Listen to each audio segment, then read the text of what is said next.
All right, you were looking live at Shea Stadium, and how's that for a pregame show of 2 seconds here? we kick off here. The new Miami Vikings have kicked off their season. Deonza Duncan returns the ball from around the 10-yard line all the way out to about the 35 or 40-yard line. We'll see where the referees spot the beanbag, not the football this year. Joel Sackenheim along with my pal Chris Vogt. Joel, welcome to Norwood, sir. Joel, it's just it's nice to see football, especially on a Saturday. And, with this new Miami Vikings team coming on the field, gosh, that's got to be cool vibes for the team in white tonight. Well, the Vikings were supposed to start their season with everybody else last week. A few teams ended up having a few COVID concerns, and so they didn't get to play North College Hill last week. So here is, even though it's week 2, it's their week 1. Right. Under a brand-new coach, right. Andy Stuckert. Tell us about Andy Stuckert. Yeah, well, Andy Stuckert, he's a hometown boy. He knows a lot about the kids, and he knows exactly he knows exactly what to do with a program like New Miami. He was with Little Miami and Hamilton with Coach Mahan. Has a good base about him in terms of what he wants to do, and we'll see the result tonight. That's right. Dylan Spivey with that first carry up the middle.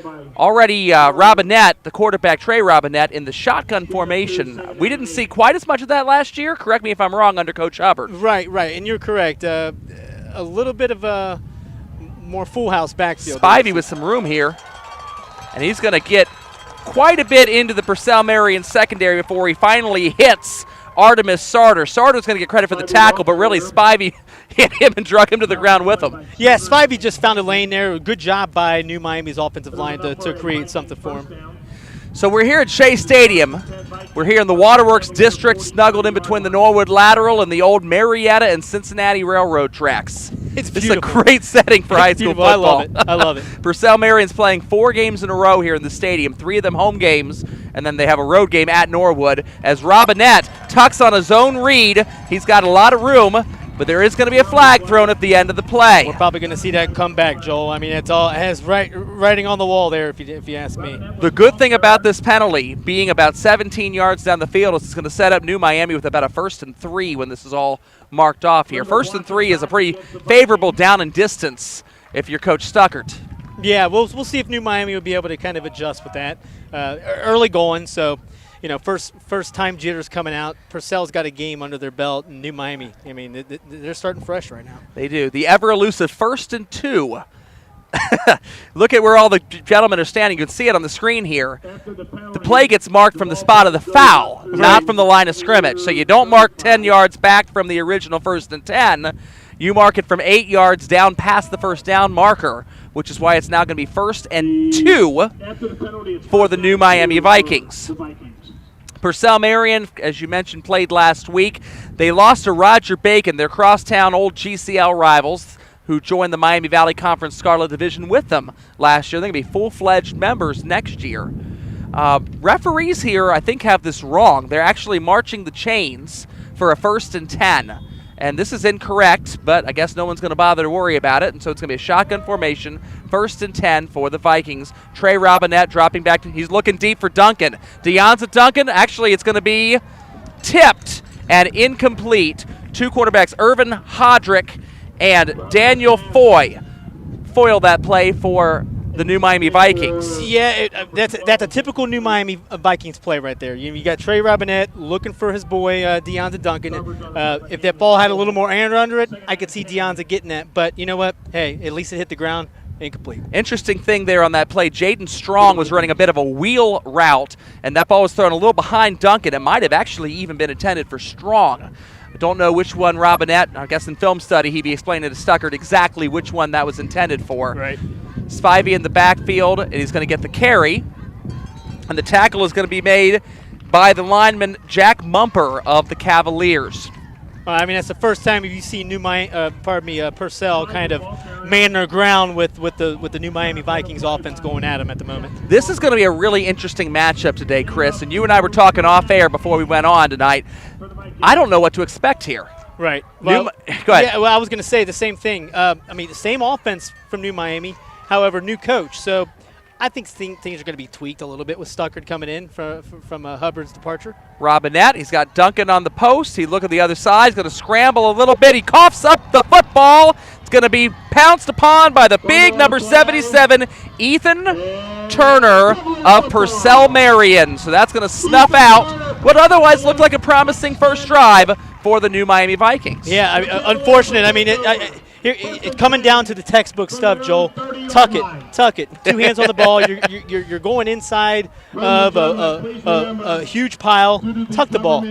He was looking for Duncan first. That is his guy. Right. Deonta Duncan led the Miami Valley Conference both divisions in receiving last season, receiving yardage. Didn't have it. Looked for Strong on the other side of the field. Didn't have it. Tried to tuck it and run. And as you say, ball security. So here comes the offense for Coach DJ Dowdy. New Miami not the only team with a brand new coach this season in this football game. Right, which I mean, it was one of the things we were talking about. You don't know what's going to happen.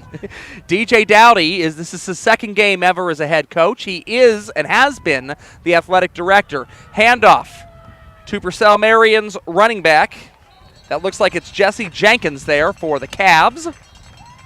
Yeah, New Miami just plunged it there. Spivey, I see him getting up from the pile there. We're going to be calling his name a lot on both sides of the football. Yeah, we were talking before. Spivey's going to be the guy that's going to have to make those big plays. If he doesn't man his ground, I have a hard time thinking that New Miami will man their ground behind them. So we have to make sure that New Miami relies on Dylan Spivey. The quarterback, Isaiah Smiley, is going to scramble, get a couple yards. Nathan Civarella is going to make the stop for the Vikings, and it's going to set up third down and medium distance for Purcell Marion. One of the first times you're seeing New Miami in a third down situation on defense. You don't want to play the prevent here. Obviously, you've got 4 wide receivers, so Purcell's going to try and spread them out. Isaiah throws it to his receiver, Artemis Sarter, and Sarter does a little button hook, stops there a couple yards past the down and distance marker, makes the snag, gets another 5 yards or so after the catch, and is going to pick up a first down, the first of the game for the Cavs offense. Just a little bit of lax on that coverage there. So Purcell saw it and took advantage of it.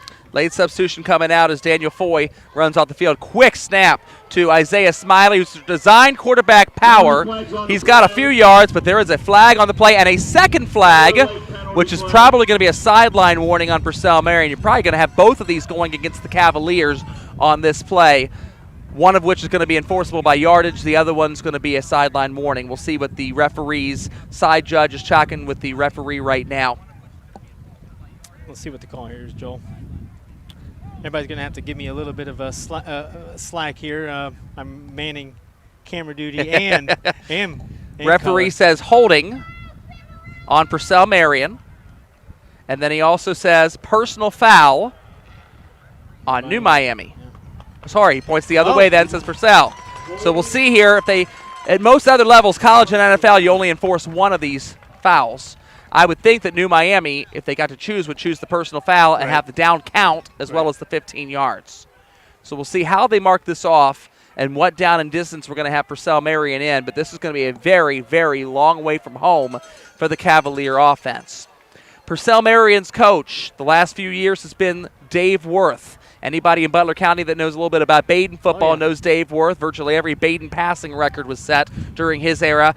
Post Terry Malone at the helm of the Baden Rams. He went to Covcath, then came back across the river to here, and he's the brand new coach at Moeller High School. So he's trying to put that back together. One thing Worth is known for, though, is the spread offense. So I talked to Coach DJ Dowdy before the game. He used to play at UC. This is his first time ever as a head football coach, and he's got all of the elements of a spread in terms of he knows how to line up. The guys know how to line up. They know the system, but they're going to try to run a little more out of it and run a little more multiple sets. Screen pass, and this is a beauty.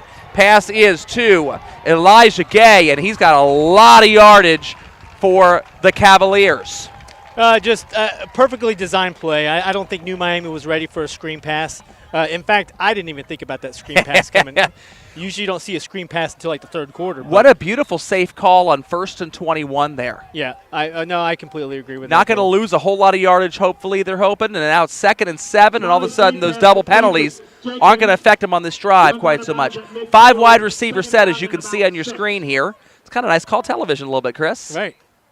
Man in motion is Jesse Jenkins. And Isaiah Smiley tucks it and runs up the middle. He's going to be close, but just short of the first down for Purcell Marion. Yeah, it's just a good read. I mean, it looked like it was going to have to develop into a play like that, and he just decided to take it. Good up and home.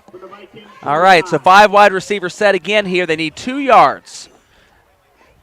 And we have a new Miami Viking that jumped off sides there. Nathan Civarella, who made a nice stop earlier in this drive, is going to have a play. He's going to look at it in film study and say, man, 5 yards and a first down for the Cavs.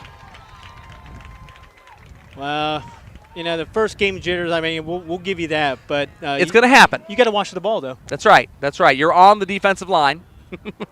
Take a peek at the center there. So Purcell Marion at the 40-yard line. Pistol formation now for Isaiah Smiley. He's got Jesse behind him. He's going to hand it off to the running back, Jesse Jenkins. Jenkins spins, tucks it outside, and he's going to have enough for a first down. Rumbling, bumbling, Joel. Jesse Jenkins was the leading rusher for Purcell Marion in that first game against Roger Bacon. The stats were not pretty in that game. Isaiah Smiley, the quarterback, was 5 for 23 in the opener. He's been the quarterback, according to Coach Dowdy, for exactly 6 weeks. Right.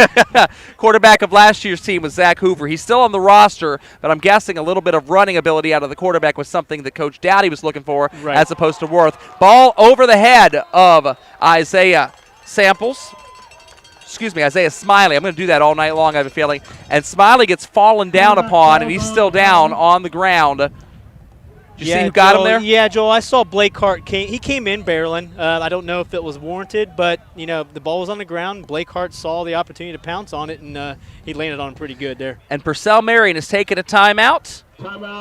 And we'll go out and do it with them, I'm assuming? Yeah. 7:51 remaining in the first quarter of play. 0-0, Purcell Marion and New Miami. Performance Toyota Superstore invites you to save. Money, that is. Overstocked pre-owned vehicles have forced us to wholesale direct to you. Our loss is your gain. Everything is on sale. Cars, trucks, vans, SUVs. Every deal will be made. Keep your stimulus check and just show up and drive. If you want it, we've got it. Every style, every color, every model. It's used cars for everyone. Only at your Performance Toyota Superstore. Go to performancetoyotastore.com. Hey, this is Joey Vogt for The Report. One thing we strive to do here at The Report is recognize the local high school student athletes and their accomplishments to the best of our abilities, which is the reason why we partnered up with Performance Toyota and Rick's Tavern to crown a Performer of the Week. We choose a student athlete from each of our coverage area schools from any sports and let family, friends, and your school vote in the Report's Performer of the Week poll on our website. Tell us who you think should be in our Performer of the Week poll, and most importantly, enjoy the rest of the broadcast. So we're back here from Norwood's Shea Stadium. We got a second down. And we had a penalty. Well, no, it was not a penalty. It was the big, huge snap. That's what it was, the snap over the head. I'm wondering why they back so far. Great pass there from Smiley. Tucks it and runs it. That is Artemis Sarter. Oh, I mean, the spread offense by Purcell Marion is really doing New Miami in. I think they're having a hard time kind of corralling that spread in. Let me correct the receiver. That was not number 5. That was number 6, Leo Hennigan. And DJ Dowdy said keep an eye on Leo Hennigan as a wideout in this game. They want to try to get him the ball. Bad snap again from Smiley. Now to Sarter. And the ball hits the ground, and it's going to be ruled an incomplete pass by the referee and the side judge, both behind and at the side of the play. 2nd and 10 for the Purcell Marion Cavaliers. Yes, Purcell Marion can throw a little bit here. And one thing I think that's going to be very interesting about this matchup, New Miami is Division 7, and you can see by the size of their roster, there's not as many subs on the bench there. They got a lot of players going both ways. Purcell Marion is Division 5. It's a little bit bigger. Right. They're in the other division in the Miami Valley Conference, the Scarlet Division, as Smiley takes the snap and looks into the flat and is incomplete, intended for Sarter. Good defense. I mean, that was over there, number 24, James Hall by New Miami. Pardon me, not James Hall, but number 20, Brandon Civarella. Good job by him to kind of prevent him from getting any space. key third down here for Purcell Marion. I don't know what the kicking game looks like. Right. We're going to find out. Right. It's interesting, the kicking game was always, in the GCL was always better with like Alter and CJ in the Dayton area versus Roger Bacon and Purcell.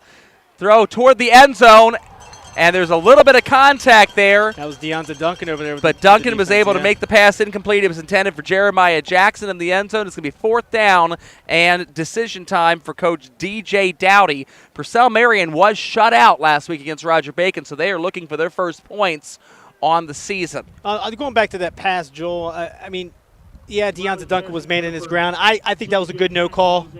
Receiver was trying to get to the ball, but Deonta there, he was there. He was just obstructing his way to go. And the question with any call, good or bad, of course, is what does the referee see from his angle from behind the play there? And I don't know what kind of he'd be able to tell you there. Smiley's going to try to scramble, pump fakes, passes back across his body, and short hops his receiver, Jeremiah Jackson, and the New Miami defense has held in the red zone. Yeah, that was big time. Good job by the New Miami defense to sort of get back on their feet. Good red zone defense after ultimately Purcell Marion made their way down the field rather easily, if you ask me. One of the things about the spread offense, a lot of horizontal space to have to cover defensively, but once you get into the red zone, you don't have as much vertical space over the top to have to defend against. Those 11 bodies on defense get a little more condensed. Yeah. Well, and that's one of the things. New Miami's using that the 12th man, which the 12th man right there was at the back of the end zone. Back of the end zone, that's right. Trey Robinette in the shotgun. He's got 4 wide receivers and an H-back, and now splits and toss sweeps. And that's to Jordan Robinette, his brother. And Jordan's going to pick up about 4 yards there for the Vikings. Yeah, Joel, it was pretty cool to kind of associate with the New Miami Vikings during the offseason. And I know, unfortunately, they got hit with the bug. Weird offseason. It was strange. But New Miami's bounced back, their resilience. I was able to go inside the village to do the little documentary episode. It was pretty fun. So I appreciate them letting me to come in there and kind of amp them up a little bit.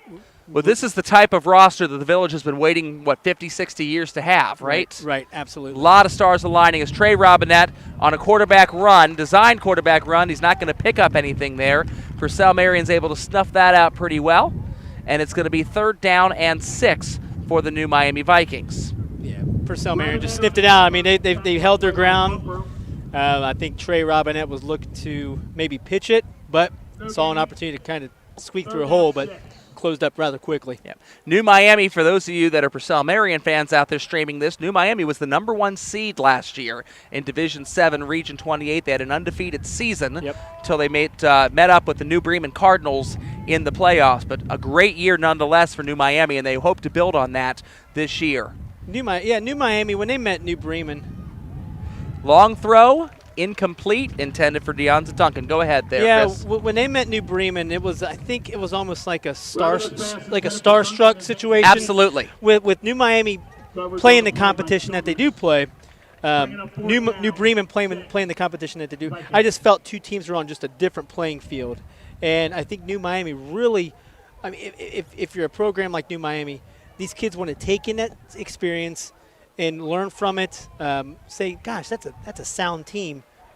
We went 10-0, and we still can be better. They still can be better. That's exactly the goal. New Bremen, as a side note, just played Marion local last night. They lost, didn't they? Lost 21-13. Yeah. Very close game up at Maria Stein last night in the Midwest Athletic Conference. Short punt, fair catch, done by Purcell Marion's number 6, Leo Hennigan. And the Purcell Marion Cavaliers will take over, and we'll take this timeout with them. We'll be right back here on the Butler County High School Sports Report Television Network. Performance Toyota Superstore invites you to save. Money, that is. Overstocked pre-owned vehicles have forced us to wholesale direct to you. Our loss is your gain. Everything is on sale. Cars, trucks, vans, SUVs. Every deal will be made. Keep your stimulus check and just show up and drive. If you want it, we've got it. Every style, every color, every model. It's used cars for everyone. Only at your Performance Toyota Superstore. Go to performancetoyotastore.com. Back here at Shea Stadium, and the referees did sort that out with the chain gang. They had them go in the opposite direction there. It is still 1st and 10 for Purcell Marion coming out of the change of possession. Isaiah Smiley in the shotgun. He's got Jesse Jenkins sitting next to him as the running back in the backfield. Man in motion is Hennigan. Jet sweep pass forward, and that is miscalled by the referee. That was a forward pass that hit the ground that should have been ruled an incomplete pass. Instead, the referee throws the beanbag, rules it a forward pass fumble, and picked up by Hennigan, and he's going to run it for close to the first down. Yeah, one of those plays that, if New Miami was there, that's a loss of 10. And Purcell did a good job of turning that into something. Referee blows the whistle on that. It's a loss of 0. It's an incomplete pass. NFL, you've started to see that a little more with Kansas City. Tyreek Hill doing those little passes from Mahomes to Hill. Right. And you toss it forward instead of toss it backwards, and that way if it does hit the ground and is mishandled, the referee's supposed to blow the whistle, call it an incomplete pass. We do have an injured New Miami Viking on the field here being attended to. So we're here at Shea Stadium. And if you can pan the camera up a little bit, Chris, while we have the injury to deal with, you'll see up on the hillside a little free football by some of the fans, a little over to the right. And you're going to see here our own version of the Wrigley Field rooftop seating. And those fans there are not exactly social distance, nor are they wearing masks. But they did not pay admission, so they are not the responsibility of Purcell Marion's athletic department. I guess they wanted to find a way to catch a little high school football on a Saturday afternoon, and that's the way that they're going to do it there. Why not bring the lawn chairs, watch some football right across the train tracks? Little free football from outside the fence line and outside the stadium. The train tracks that you see behind them, those are the first tracks of the Marietta and Cincinnati Railroad. They were laid in 1866, 1 year after the Civil War, during the Andrew Johnson administration. So where did you look that up to find that? It's amazing what you can find out on the internet, right? Norwood was not even called Norwood back when those tracks were laid. It was called Sharpsburg, Ohio at that point in time. The name changed to Norwood 4 years later in 1870 under the Ulysses S. Grant administration. Ooh, okay. How about that? That's a name you know, right? 18th President of the United States. That's how old those train tracks are. Sample's going to hand it out to Jesse Jenkins, and he's going to have enough for a first down. Purcell Marion's offense has been on the move a little bit. Yeah, just the right call. That was the right call there, Joel. You don't want to do anything fancy, and if you're able to burst ahead for 4 or 5 yards there for that first down, then Purcell Marion made that right call. And quick snap, and again, goes to the same running back, Jesse Jenkins. Jenkins is only going to have about a yard there. The chains were not even set when they snapped that football. The referee, the side judge over there on the New Miami sideline, having all kinds of issues. You can see him talking with those chain gang guys.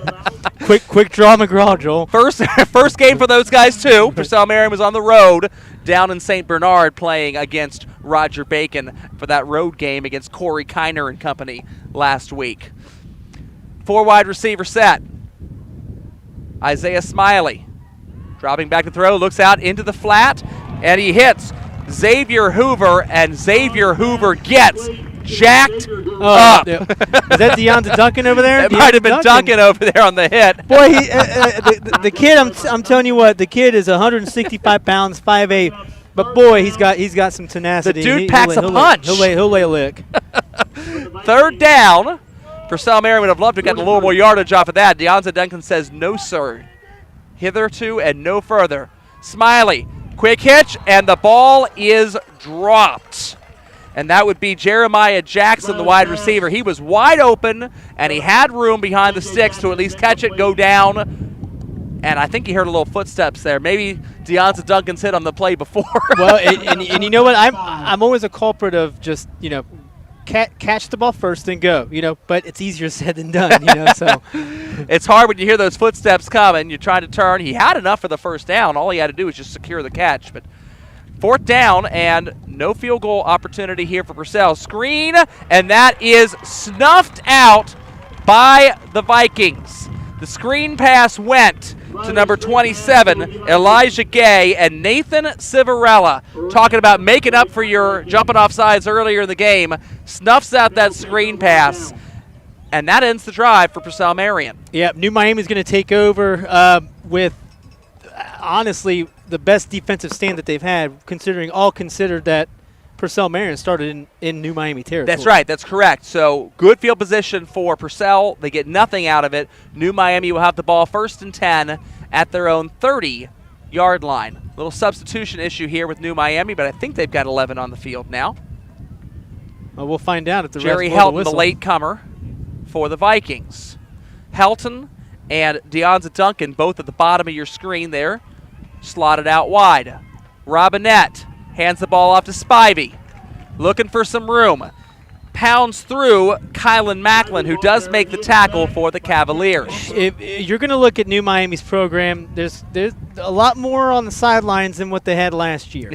However, you're going to see a lot of names called on both sides of the ball for New Miami. They didn't lose much to graduation and have another class of a little bit of talent to kind of throw in there on top of whatever they already brought into the #1 seed last year. Right.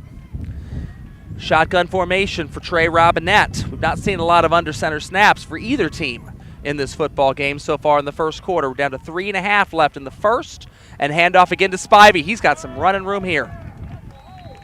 That's going to be very close to the first down. I think they're going to mark him about a half-yard short.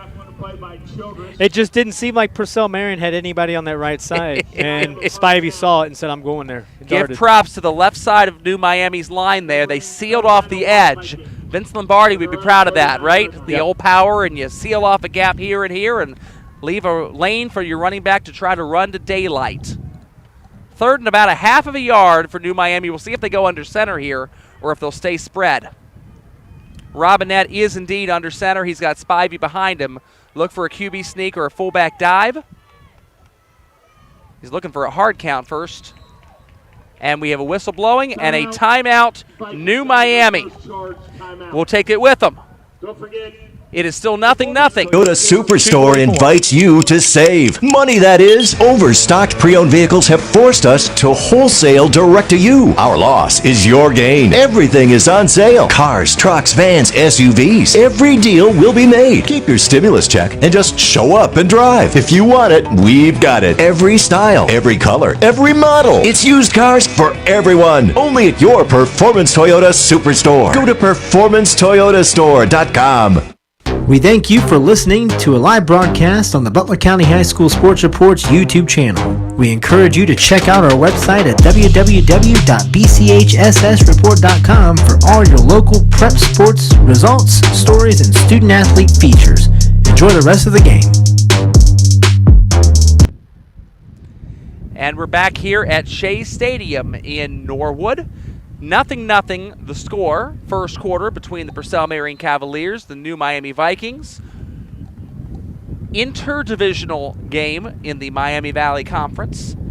3rd and short, and Trey Robinette with a quarterback sneak, and he's going to pick up enough yardage for the first down. Hey, don't do anything fancy there, Joel. I mean, 3rd and 1. Get a new set of chains, a new set of downs, and restart. Keep your offense on the field. That's one less set of downs that the Purcell Marion Cavs will have to work with with their spread offense, working the ball up and down the field a little bit. New Miami would like to get a little more offensive foothold in this game. They had a pretty good first drive before they fumbled it, and now they're trying to gain a little bit of that momentum back. Trey Robinette back in the shotgun. Spivey alongside of him. That's actually not Spivey. That is number 10, Nathan Civarella, taking the handoff, and he's going to get about 3 yards for the Vikings. Yeah, it's a similar style of offense that we had seen with Hubbard. So I don't think Stuckert's looking to do too much tweaking there with the boys that are on the field for the guys in white right now. You want to keep them going with what they know. He was a faithful assistant of Nate Mahan at both Little Miami and followed him over to Hamilton High School last year. Yep. This is about as ready-made of a prospect as you're ever looking for your first head coaching stint. Right. Shotgun formation for Robinette. Takes the snap, looks for the slant. He's got him, and that's going to be a first down. Thrown to the wide receiver. Is that his brother, Jordan? That's his brother connection. You know, it's one of those things like if you've got your brother out there, I'd automatically go back to the days when you were thrown in the backyard, and they probably do still throw in the backyard. They probably do, right. As long as they can put their phone down long enough to do it, right? We grew up at a time at the old Vote Memorial Park where we didn't all have cell phones. We did have wiffle ball out there, didn't we? Yeah, betting often? We had a 20-plus year wiffle ball league going. Oh, it was so cool.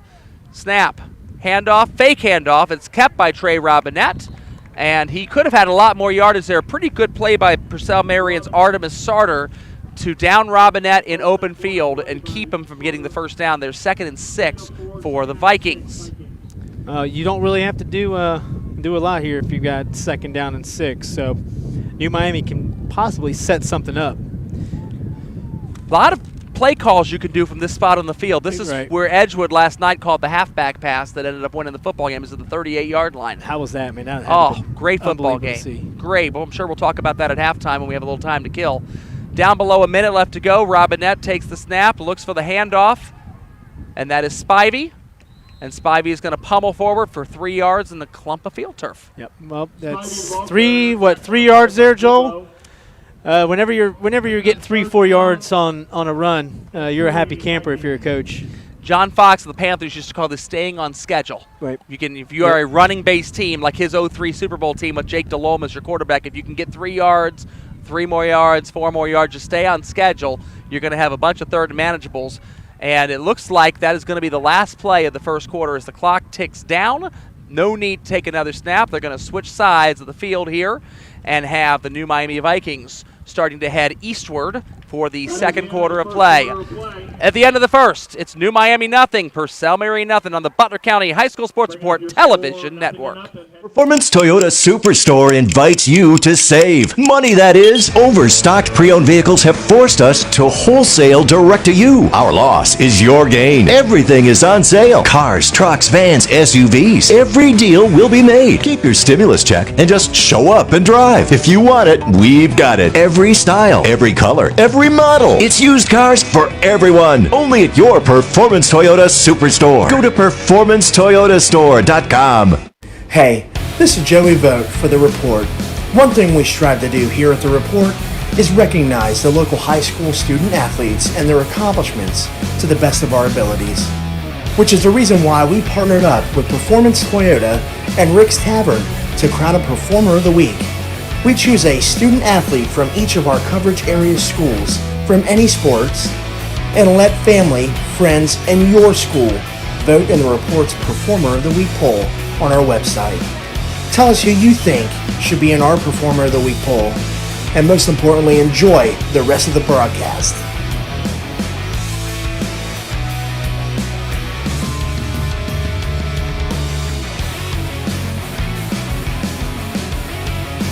Performance Toyota Superstore invites you to save. Money, that is. Overstocked pre-owned vehicles have forced us to wholesale direct to you. Our loss is your gain. Everything is on sale. Cars, trucks, vans, SUVs. Every deal will be made. Keep your stimulus check and just show up and drive. If you want it, we've got it. Every style, every color, every model. It's used cars for everyone. Only at your Performance Toyota Superstore. Go to performancetoyotastore.com.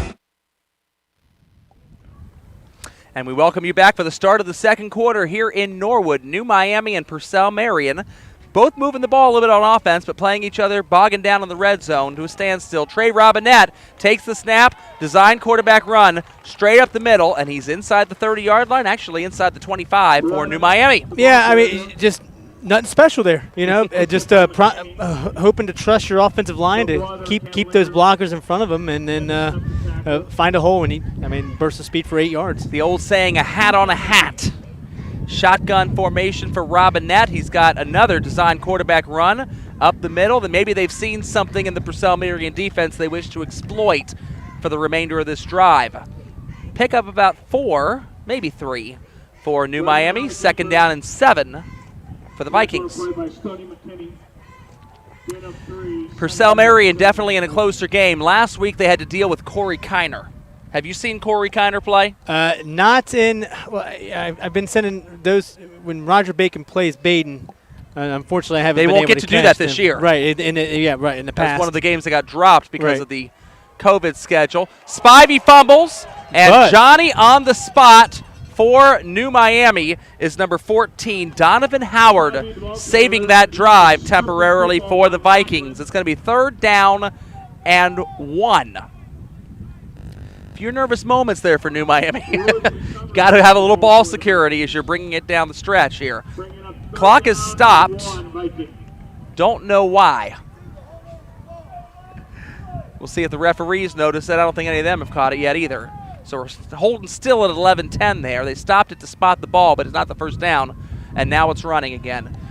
Robinette hands it right back off to Spivey. Thought about tucking it outside. Remembered that he only needed a yard. Yep. Tucked it back in, and he got exactly the 1 yard. Yeah, I think you nailed it on that. He's just like, I'm not going to try and do anything special. If there's something there for me to grab, and I'm going to grab a yard, they're going to push it. There was an old running back, an old fullback back in the day for the Cleveland Browns named Leroy Horde. And he would always say, if you need 1 yard, I'll get you 3. Right. If you need 5 yards, I'll get you 3. Exactly. Spivey kind of plodding along there in similar fashion there. He did get them the yard that they needed as we're down below 11 minutes in the second quarter. And it is 1st and 10 for New Miami at the 14-yard line going in. Robinette's got double tight ends on the line now. Only 2 receivers, his brother Robinette and Duncan at the top of the screen. Here's the snap, looking for possibly Spivey. He keeps it. And Robinette, there's going to be a flag probably for a face mask. He might be able to score here, though. And he does get in as Jerry Helton actually makes the block as the tight end out there to free up the pathway to the end zone for Trey Robinette. This penalty is going to be on Purcell Marion, and so this touchdown is going to stand as New Miami will decline this face mask, no doubt. Yeah, it's just Trey Robinette just using his athleticism to make a play. Staying up, holding on to the ball, and the result was Purcell Marion being in different parts of the field for Trey Robinette to find the right side of the end zone. The middle of the line kind of caved in, and that's why Robinette was under such pressure to begin with. The face mask happened, which meant no matter what, New Miami's going to be in good shape. Yep. And when he broke through the face mask and found a little running room to the right, all of a sudden, all of Purcell Marion's defense, as you say, was a little out of position. And that allowed the right side of New Miami's offensive line, with Jerry Helton, the tight end, leading the charge, to seal off the edge for Trey Robinette, who will now attempt his own extra point. Kick is up off a troublesome snap, and it's going to fall a little bit short there on the first extra point attempt of the year for New Miami. And so, with 10:32 remaining in the first quarter of play, New Miami Vikings take their first lead of the season, and they're out to a 6-0 lead over Purcell Marion. Performance Toyota Superstore invites you to save. Money, that is. Overstocked pre-owned vehicles have forced us to wholesale direct to you. Our loss is your gain. Everything is on sale. Cars, trucks, vans, SUVs. Every deal will be made. Keep your stimulus check and just show up and drive. If you want it, we've got it. Every style, every color, every model. It's used cars for everyone. Only at your Performance Toyota Superstore. Go to performancetoyotastore.com. We thank you for listening to a live broadcast on the Butler County High School Sports Report's YouTube channel.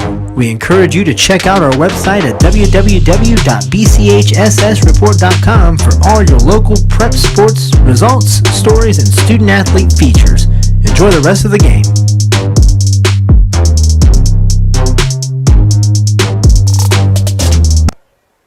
Back here at Shea Stadium in Norwood, New Miami has just taken a 6-0 lead over the Purcell Marion Cavaliers. New Miami hoping to build off of an undefeated regular season last year, and this might be one of their greatest challenges on their schedule for this season. A Division V school that used to be in the GCL. Right.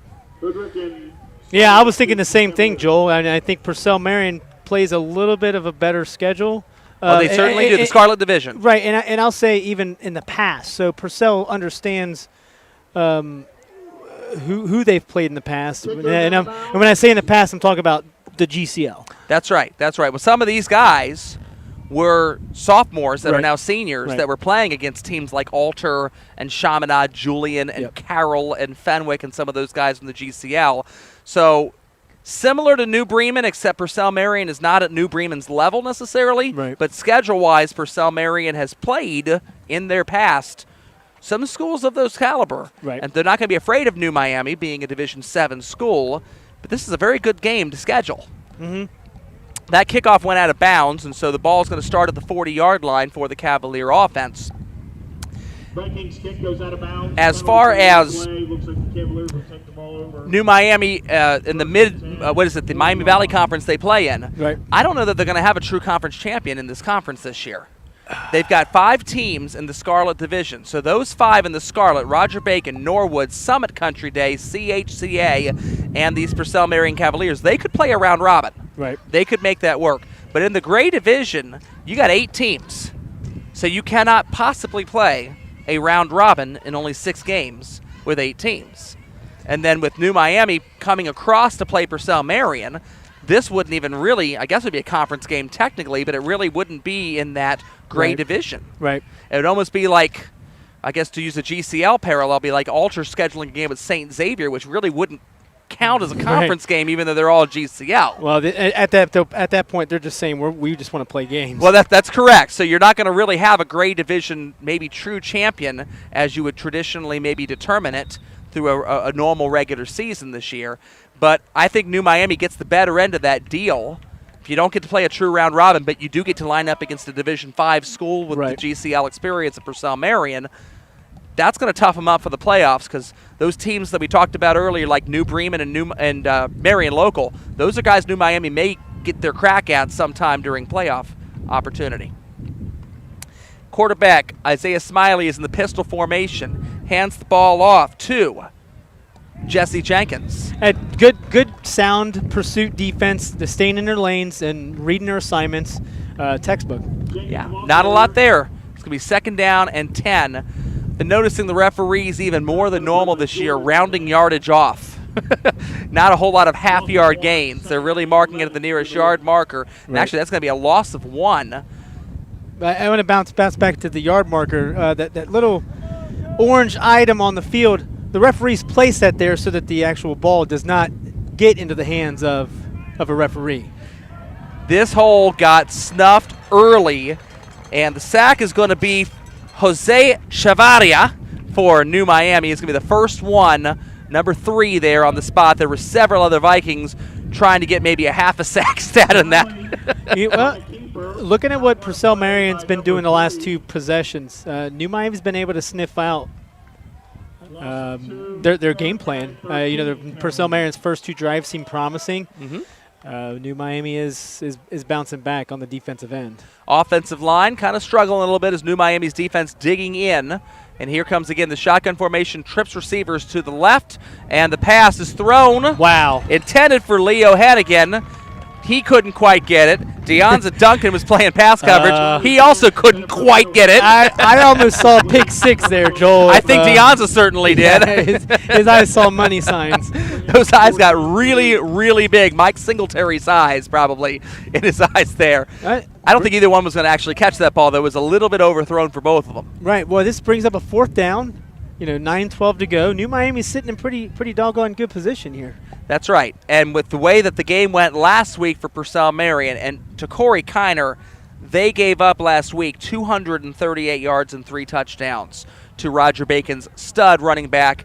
And that's nothing to be ashamed of, because Corey Kiner against CHCA, a really good football team this past weekend, had 171 yards and 5 touchdowns by halftime of that game.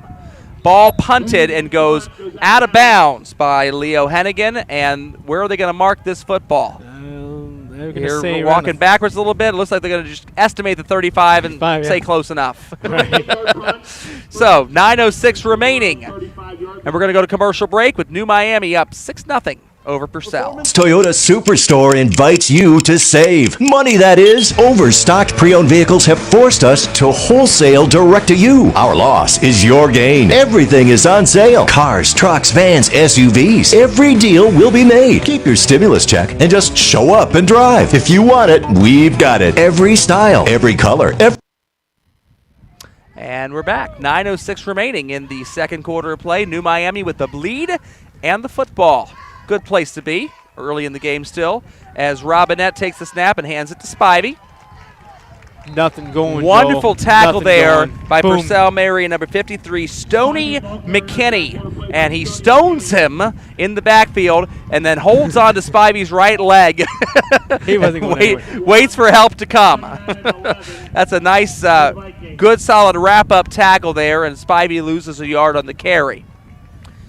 New Miami is doing pretty well offensively. They can keep getting 3 or 4 yards a chunk. I guess 2nd and 11 is a little less desirable for the Vikings and more desirable for the Cavs. No running backs, and now we have Jordan Robinette trickling in the backfield and takes the sweep toss from his brother, and he's going to run for about 3 yards before he is met by the Purcell Marion Cavs, and once again, Stoney McKinney on the tackle for Purcell. Yeah, Joel, I'm going to look at this play here coming up third and 8. I've got to give Andy Stuckert a plug here, head coach for New Miami. He's doing a fantastic job of calling this game on the offensive end. I want to see a home run ball here. Yeah? Home run ball. The trick is going to be this. They've stayed very conservative and very disciplined. Right. And they still fumbled it a couple times. One they've recovered, one Purcell Marion has recovered. And I think Deonta Duncan's going to see this ball. There are some opportunities out there. Only one receiver to the bottom of the screen, and that's Jordan Robinette. Duncan's at the top. They were looking for that home run ball, Chris. And he instead dumps it off to his tight end, Jerry Helton. Just kind of lined up at wide back or H back there, stayed in to block, and then when the pressure came in, he ducked outside and was able to pick up enough yardage for the first down. Well, I saw the home run ball there, like you said, Joel. But Purcell had some good pursuit inside that line there. So Trey Robinette had to avoid that. Yeah, Jordan Robinette and Duncan were both out there running deep patterns there. And you could see that Trey Robinette wanted to hit one of them. Right. But the pocket did not allow for that to occur. And nice, very good dump off. And now a flag behind the flag by the referee. And we're going to have an illegal procedure being called on New Miami, probably for a substitution infraction of some sort. And it's going to be a 5-yard penalty, and it's going to be 1st and 15 for the Vikings. Well, I mean, if you say anything that's positive about it, it happened on first down, so it's not like you were, 3rd and 2, 3rd and 3 on an opportunity to make a play on.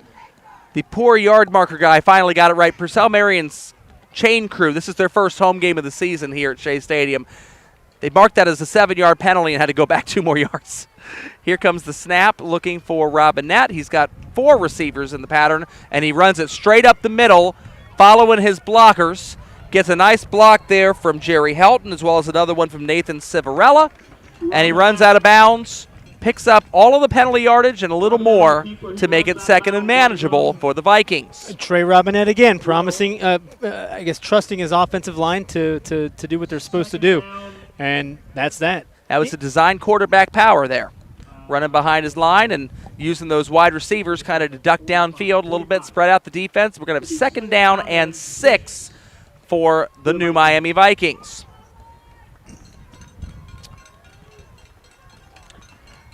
So Robinette back there in the shotgun formation. He's got, looks like Civarella next to him. And another whistle and a false start on the flag. So all that wonderful yardage, that's gone. We're back down to 2nd and 11 for New Miami. All for naught there, Joel. Well, win or lose, you're going to have Coach Stuckert is going to have some good game film to look at here and some things to correct. First game out of the season. That's not surprising. Yeah, no, I agree. Game. I agree. So, I mean, do you say, all right, well, do better next time? Well, I'm sure Stuckert wants to kind of ream him a little bit for it. A little bit. Here's the snap. Civarella up the middle, and Nathan Civarella is going to get about 3 or 4 yards there. And it's going to be 3rd down and medium for the New Miami Vikings. Simply put, New Miami plays a little bit of a different ball now that I've been watching this quarter and a half compared to last year. What are you seeing? I'm seeing more ball control. Yeah. A little bit more trusting in your offensive line rather than hurrying up to the line. Quick passes, runs that are more so outside of the tackle. New Miami staying inside the hash. That's right. Last year we had a couple of their games, and there was a lot more sweeps around the end. Yep. This is kind of a more, we're going to try to gash you up the middle.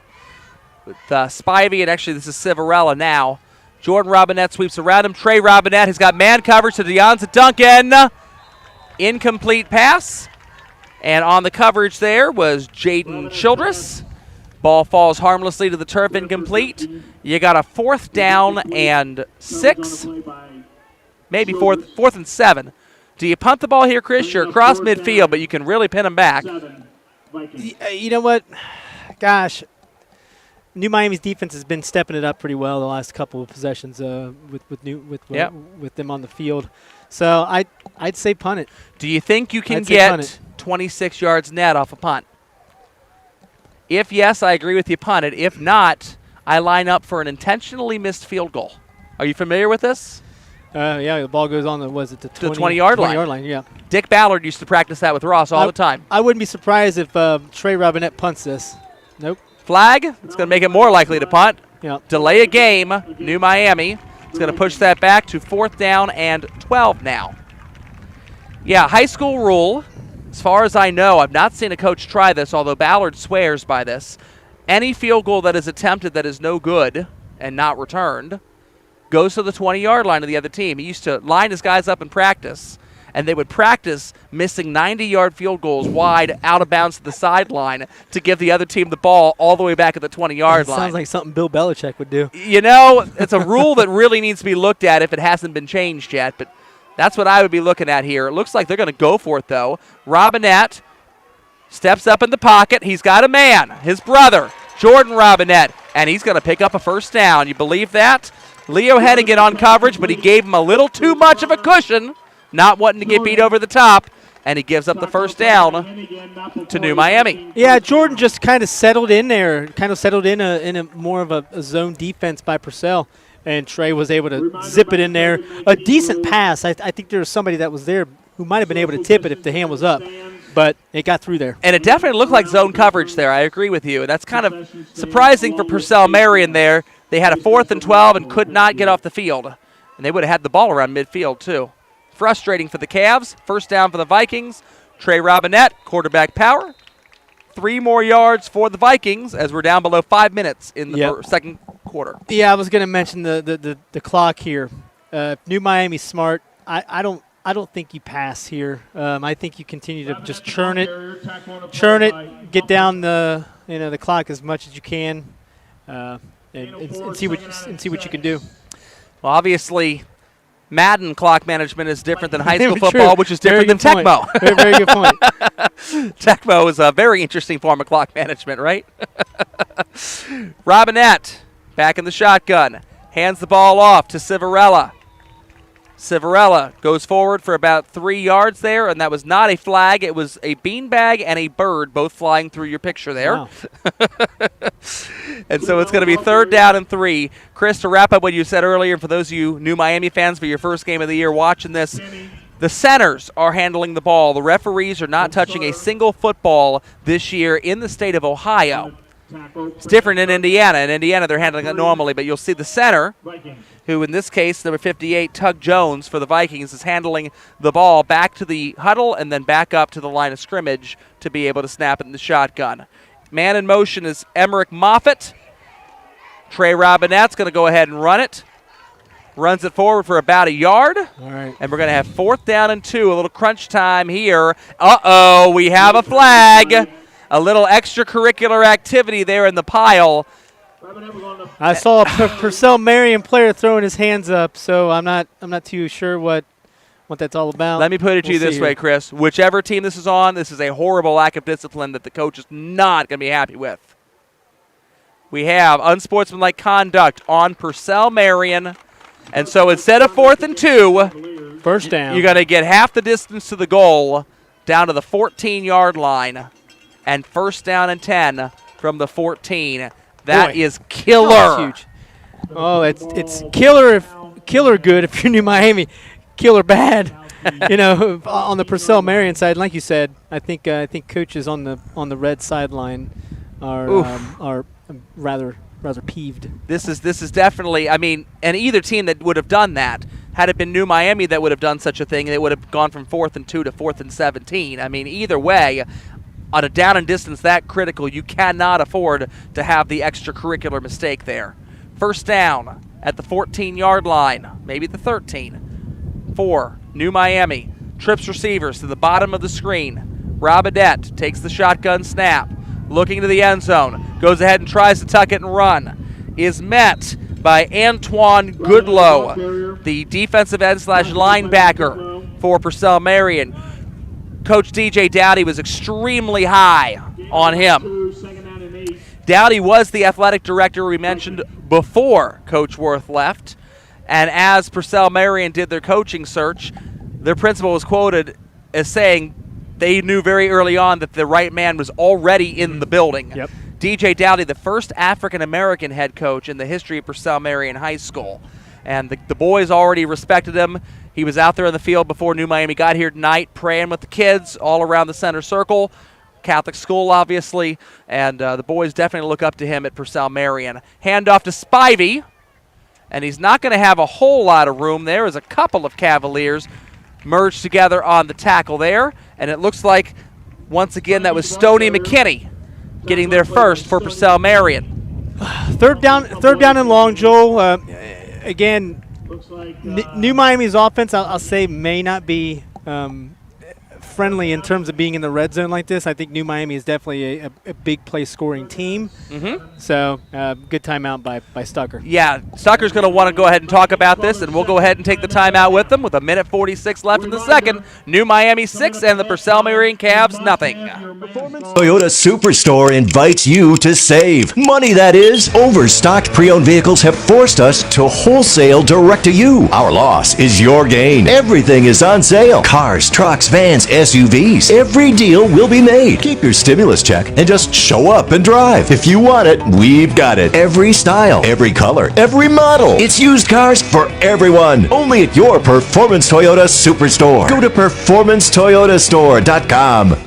We thank you for listening to a live broadcast on the Butler County High School Sports Report's YouTube channel. We encourage you to check out our website at www.bchssreport.com for all your local prep sports, results, stories, and student-athlete features.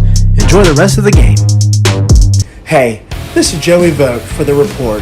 One thing we strive to do here at The Report is recognize the local high school student-athletes and their accomplishments to the best of our abilities, which is the reason why we partnered up with Performance Toyota and Rick's Tavern to crown a Performer of the Week. We choose a student athlete from each of our coverage area schools from any sports and let family, friends, and your school vote in the Report's Performer of the Week poll on our website. Tell us who you think should be in our Performer of the Week poll, and most importantly, enjoy the rest of the broadcast. Third down and 6, maybe 7 here in Norwood. Robinette, not a lot of room vertically here as they got trips receivers to the left of the formation. Takes the snap, looks into the end zone. He's got Deonza Duncan. There it and is. He brings down the football. Deonza was lined up in the slot there, runs an out pattern as the other two receivers on the outside of him ran in patterns and leaves him wide open. You know, Joe, it was just a matter of time before we'd see that connection, and it's, gosh, it's sweet to watch. A little bit of that old rub route going on there that kind of freed up Deonza. You send your two receivers to the middle as you slip your guy out the backside. It's now 12-0. We'll see if Coach Stuckert decides to go for 2 here. Yeah, I don't think that's a bad idea. Well, I don't know what Purcell Marion's kicking game is like if they go ahead and try to get themselves back into the game. Well, I do know what New Miami's kicking game is like. They struggled on the first one at least.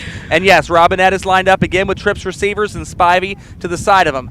We got about 4 down linemen and 2 linebackers. And they're going to throw a slant pattern intended for Jerry Helton. It was there, but it was deflected by Stoney McKinney and incomplete. And so with 1:42 left, I guess we're going to keep it right here. Yeah, 12-0. New Miami has the lead. I'd like to thank tonight's sponsors. Performance Toyota is our corporate sponsor. Never pay more when you shop Route 4 for Performance Toyota. We'd like to thank Matandy Steel, a proud sponsor of Baden Athletics. We'll talk about them, I'm sure, at halftime with a killer win over Alter last night. And then Rick's Tavern and Grill, located on Route 4 in Fairfield, our Performer of the Week gift certificate sponsor this season. So thank you to all of them for all of your work to sponsor Chris Vogt's work and all of our work here at the Butler County High School Sports Report. report. It's everybody's work, Joel. Chris, how many articles have you written in the last week or two? I don't know. We're going to put you on the spot and give you a little bit of credit here. All the angst wife. you get from Amanda, you got to at least get a little credit on the air here, right? About 25 or so, you said? I think we were at 25. Yeah. Oh, my goodness. Oh, well. That man loves to spend time on the computer and write. It's justified, I guess. Oh, yeah. Well, I'm sure all of our high school kids from all of our, 13 high schools in Butler County probably very much appreciate all the coverage they're getting here. So it's fun to do. It is fun to do. It's a lot of fun, and we got a beautiful night out here. We're on top of the press box out in the open air as the sun's starting to set behind the trees. Look at that. Yeah, we got a tree over to the right Waterworks District here in Norwood, Ohio. Short kick for Robinette. Bounces a couple times off a couple Cavaliers and picked up by Emmerich Moffitt of the Vikings. Hello. Wow. Edgewood did that to Mount Healthy last night as well. It was a little longer kick. This one I don't think was intended to be necessarily an onside kick, but it landed right between the front line and the middle line of the Purcell Marion Cavs. Deflected off of one who hit the body of another, and the ball lays right there on the field. Well, and then you got a minute 38 seconds on the clock still. One timeout left. Stuckert and company has one timeout left. New Miami's kind of in business right now. This is a great opportunity here. New Miami only has one timeout remaining. And so they've got to be able to work the ball down. Clock will continue to run on any ball that is tackled inbounds short of a first down. So we'll have to look to work the sidelines. Any first down will at least pause the clock as they reset the chain gang. Trips receivers to the left. Man coverage to the left with only one safety over top, playing cover one. Robinette looks deep for Duncan. He's taking a home run shot, and Duncan comes down with the football. No, it does not. It hits the ground. Wow.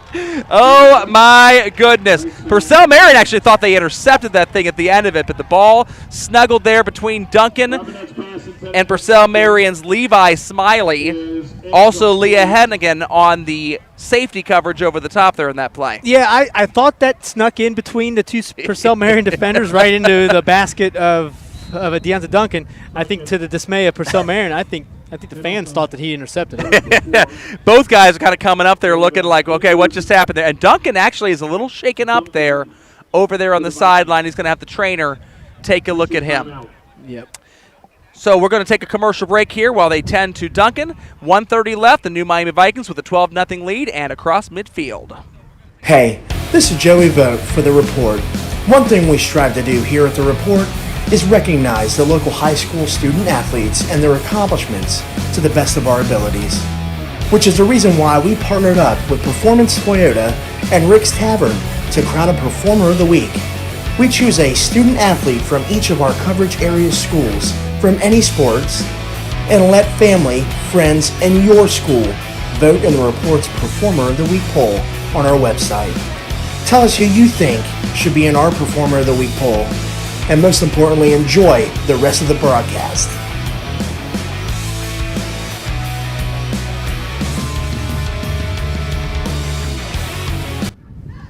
And we're back. Minute 30 left to go. Second down. Interesting little formation here with double H backs. Robinette hands it off up the middle to Spivey. He's not going to get a lot of yardage there. Maybe they were hoping to cross Purcell Marion up with that play call, but that's going to be very costly in terms of time unless the goal is just to try to get out of here. And Purcell Marion actually is going to take their second time out. They want to get the ball back here. Why not, Joel? I think that's a good call. I really do think it's a good call. 3rd and 10, so this is definitely a down and distance that does not necessarily favor New Miami, especially if Duncan is on the sideline. Duncan makes a big vertical threat difference out there because you can go deep to him about any time you want to, and you got a pretty good shot at coming down with something. Right. Well, New Miami's got a lot of options here. If you want to try and play it safe, if you want to try and play an opportunity to get your kids a 3rd and 5 situation, a 3rd and 4 or 4th and 4 situation, and 4, yeah. Right? And I mean, with a minute to go, it's not too bad of an idea if Stuckert doesn't punt here on 4th down and go for it. So one of the beautiful things about this down and distance is that this was basically a possession that New Miami was not supposed to have in the first place. Right. They kicked it off short. They were kind of expecting the Purcell Marion Cavaliers to be starting their drive from this yard line approximately. So if they go for it on 4th down and don't get it, they're basically just like they never recovered the onside kick to begin with. Purcell Marion would proceed with the ball. You might even call a running play here to zap that last time out off of Purcell Marion's scoreboard just so they don't have that for their next drive. So out from the timeout they come. Robinette has Spivey next to him. He's got Moffitt at the bottom of your screen and trips receivers to his right. Here's the snap. Blitz coming. Short dump off to his brother Jordan Robinette. Catches the ball for about 7 yards. Going to make it 4th and manageable. And a good read on the hot route there for Trey Robinette. Yeah, I even say an even better route by Jordan to kind of sit in the pocket for Trey to find him. That was definitely a blitz, and Purcell Marion was trying to keep it hot after him. Best thing you can do is get rid of the ball early, and that he did. We're now down below a minute, and this is a situation both teams have only one timeout left. You can be aggressive here if you get the first down. If you don't get the first down, obviously you're leaving Purcell Marion not a lot of time to be able to work with. 4 receivers, 2 on each side. Robinette in the shotgun. Takes the snap. He's going to run it. Design quarterback power. Blocking. Holds. Seals up. First down inside the 20. And now they're going to have to hurry up to the line and spike the football. Actually, they're going to take their last timeout. That's smart. Smart move. Here you're able to utilize 4 plays here, 20 seconds. I don't see a lot of runs. In fact, I don't see a run I don't see any runs. I don't see a run at all. They can't. I mean, the run has been taken out of, unless they can run it out of bounds, the run has been basically taken out. The one thing I would have liked to have seen in this situation, because the clock would have naturally already paused for the first down, I would have liked to have seen a hurry up to the line and a spike if they had that in their arsenal, and that would save that timeout to allow you to still use a running play somewhere in here, or if you get tackled short of the sticks on a pass play, now all of those things are probably going to go ahead and end the half. Right. They are in the red zone now. So you do have a couple shots here at the end zone if you can get Duncan back on the field. You also have Jordan Robinette, and Emmerich Moffitt has made a couple nice plays tonight also for the Vikings.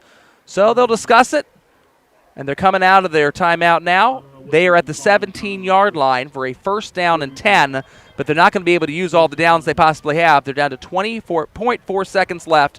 How nice is it, by the way, those watching on TV tonight, we have the clock right there. And as the sun sets, that's becoming more and more clear. More visible, yep. You can see it a little easier. It's not 2 minutes and 4 seconds. That's 20.4 remaining. Trips receivers now to the formation to the left side as Robinette is going to look to throw it. Can't get tackled in bounds. Throws it toward the end zone. Jordan Robinette catches it into the end zone. Touchdown, New Miami. Wow, Joel. Just making plays. Trey finding an opportunity to sneak away from the line, a defender, and once again finding his brother. Just a connection that's second to none. A very slippery Trey Robinette there. Had to navigate that pocket in a very crafty manner to give Jordan Robinette time down the field to free himself of his defender to make that passing lane open. Well, I mean, now you got 18 to nothing here, so I'd imagine, going for 2. They're going to go for 2. Ideal. Chasing the points a little bit, see what happens. Yeah, nothing wrong with that. They're going to snap the ball to Robinette. Trey is going to look in the corner of the end zone, and that ball is broken up by Leo Hennigan. He actually had his receiver, and his receiver was open. That was Jordan Robinette, but Hennigan found him too. Right as the ball was getting thrown, jumped the route, and batted the ball down. So 12.3 seconds left to go. 18-0 New Miami. This game has been fairly even through most of this first half. But now all of a sudden you can just sense Big Mo turning over to the green and white just a little bit here, Chris. Yeah, I'm thinking that Purcell probably going to have to go into the half. And look, we got to figure something out. New Miami's offense is looking clean. Very clean. Clean is good. I think that's a good word to use. Efficient. Right, yep. And just, gosh, and I look at it last year. I always saw that there was a flashy vibe to it. Mm-hmm.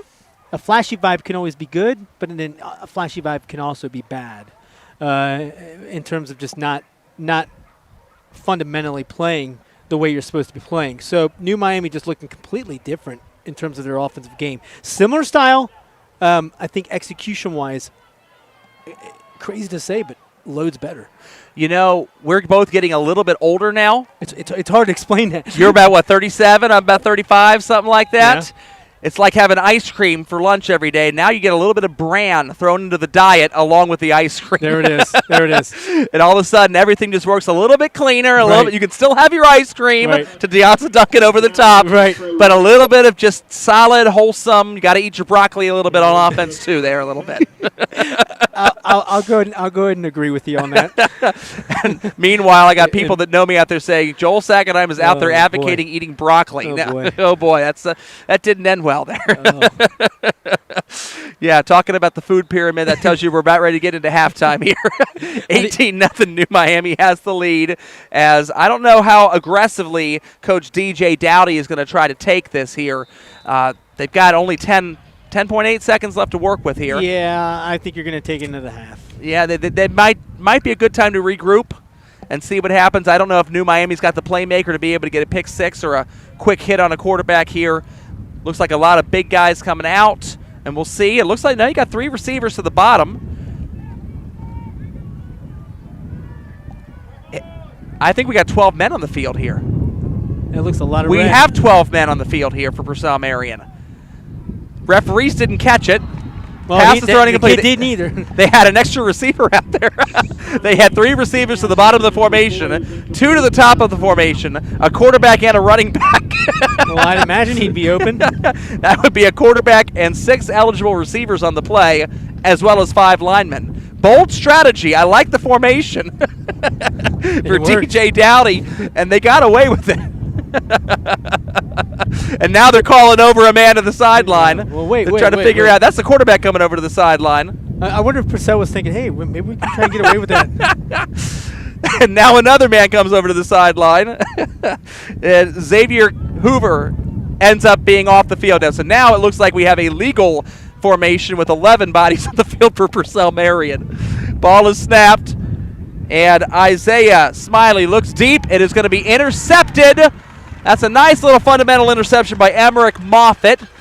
1.5 left. I'm sure New Miami is now going to take the knee and go in at halftime. It's nice to get a little padding of the stats there going on there for the safety Moffitt, who saw that pass hanging up in the air and went ahead and cut that baby off. Boy, I tell you what, we've been calling Emmerich Moffitt's name quite often, and the kids in every spectrum of the game too. Just not your X's and O's. I mean, every aspect of it. This kid is a sophomore. When you were saying earlier that they have not lost anybody due to graduation, but they were putting a few more people to add, Emmerich Moffitt would be Exhibit A of somebody that's going to be added. Well, I'm looking at, and yeah, they got a social distance on the sidelines, but I'm looking at 15, 16 more players on the sidelines. Yeah. That is, not really typical for the New Miami side. You and I called that MVCA game last year where it was really struggling to field 11 men aside there, Division VII football. So that brings us to halftime. New Miami Vikings with a nice little surge to end the first half, and they take an 18-0 lead into the locker room down here at Shea Stadium. Performance Toyota Superstore invites you to save. Money, that is. Overstocked pre-owned vehicles have forced us to wholesale direct to you. Our loss is your gain. Everything is on sale. Cars, trucks, vans, SUVs. Every deal will be made. Keep your stimulus check and just show up and drive. If you want it, we've got it. Every style, every color, every model. It's used cars for everyone. Only at your Performance Toyota Superstore. Go to performancetoyotastore.com. Hey, this is Joey Vogt for The Report. One thing we strive to do here at The Report is recognize the local high school student athletes and their accomplishments to the best of our abilities, which is the reason why we partnered up with Performance Toyota and Rick's Tavern to crown a Performer of the Week. We choose a student athlete from each of our coverage area schools from any sports and let family, friends, and your school vote in The Report's Performer of the Week poll on our website. Tell us who you think should be in our Performer of the Week poll, and most importantly, enjoy the rest of the broadcast. We thank you for listening to a live broadcast on the Butler County High School Sports Report's YouTube channel. We encourage you to check out our website at www.bchssreport.com for all your local prep sports results, stories, and student athlete features. Enjoy the rest of the game. Performance Toyota Superstore invites you to save. Money, that is. Overstocked pre-owned vehicles have forced us to wholesale direct to you. Our loss is your gain. Everything is on sale. Cars, trucks, vans, SUVs. Every deal will be made. Keep your stimulus check and just show up and drive. If you want it, we've got it. Every style, every color, every model. It's used cars for everyone. Only at your Performance Toyota Superstore. Go to performancetoyotastore.com. Hey, this is Joey Vogt for The Report. One thing we strive to do here at The Report is recognize the local high school student athletes and their accomplishments to the best of our abilities, which is the reason why we partnered up with Performance Toyota and Rick's Tavern to crown a Performer of the Week. We choose a student athlete from each of our coverage area schools from any sports and let family, friends, and your school vote in the Report's Performer of the Week poll on our website. Tell us who you think should be in our Performer of the Week poll, and most importantly, enjoy the rest of the broadcast. We thank you for listening to a live broadcast on the Butler County High School Sports Report's YouTube channel. We encourage you to check out our website at www.bchssreport.com for all your local prep sports, results, stories, and student athlete features. Enjoy the rest of the game.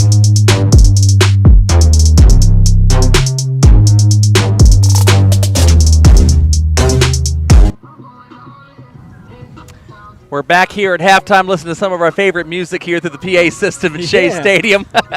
It's our jam, right? Let's do it. Get out the hydraulics, Chris Vogt. New Miami with a 18-0 lead over Purcell Marion. How have they done it, Chris? Well, New Miami just kind of gradually got into a groove.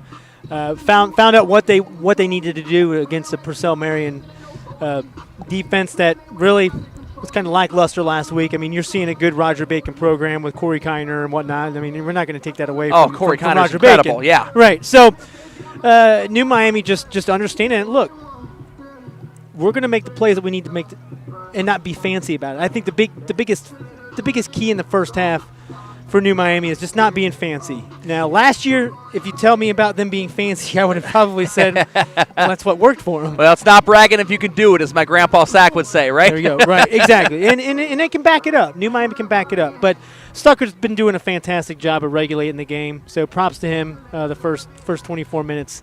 Now, Purcell, on the other hand, this is going to be a big first half for Purcell, or a big halftime for Purcell if they want to try and get back into this ball game. So. Yeah, they've not scored yet in 6 quarters. Right. Now, of course, you know who else hadn't scored in the first 6 quarters of their season is the Edgewood Cougars. Right, exactly. And the second half was much friendlier to them. They played Mount Healthy last night. Dan Vogt and I had that call. Oh, God, that had to have been amazing. Oh, my goodness. Well, Mount Healthy had a 7-0. This is very similar, actually. They had a 7-0 lead late in the first half. They scored with 19 seconds left to go up 13-0 and had the ball coming back their way in the second half of that football game. Broke off a big 62-yard touchdown run. Arby Crouch's boys were up 20-0, and Arby was up in the press box with us having a lot of fun, looking down at life and enjoying it. And then all of a sudden, Edgewood's offensive line kind of got themselves into the game a little bit more. They were beneficiary of a couple fumbles, and they were able to take advantage of it on a halfback pass from Anthony Scott to Max Meyer to wrap that thing up last night. Big win for the Edgewood Cougars. Yeah, talking with Coach Clemens over there at Edgewood, I don't know if I would have sensed hey, this might be a down season for Edgewood. And I know they had a lackluster one last year. I know with a couple graduating seniors the year prior to that. 2 years ago was their team. Right, exactly. They were studs. That was their New Miami year. Right, with Wade Phillips and whatnot. But it was probably very, very good for Edgewood to get that win Very last night. therapeutic, I'm Right, sure. exactly. A big exhale for them. Right. And poor Arby Crouch, they've lost 2 games now by a total of 8 points. Yep. Popping it around the SWAC. The Ross Rams, they're off to a 1-1 start. They had all they could handle last night with the Northwest Knights. 41-36 final in a wild game down on Pippin Road. Ross is supposed to be very good this year. Does that say more about Northwest being able to keep up with them, or is that just one of those circumstances that happens? Well, I'm looking at Ross's first contest against the Baden program that, I didn't know what Baden was going to look like. Landon Vitterick coming in, stepping up, and just leading the Rams offense. Stellar. Baden's good.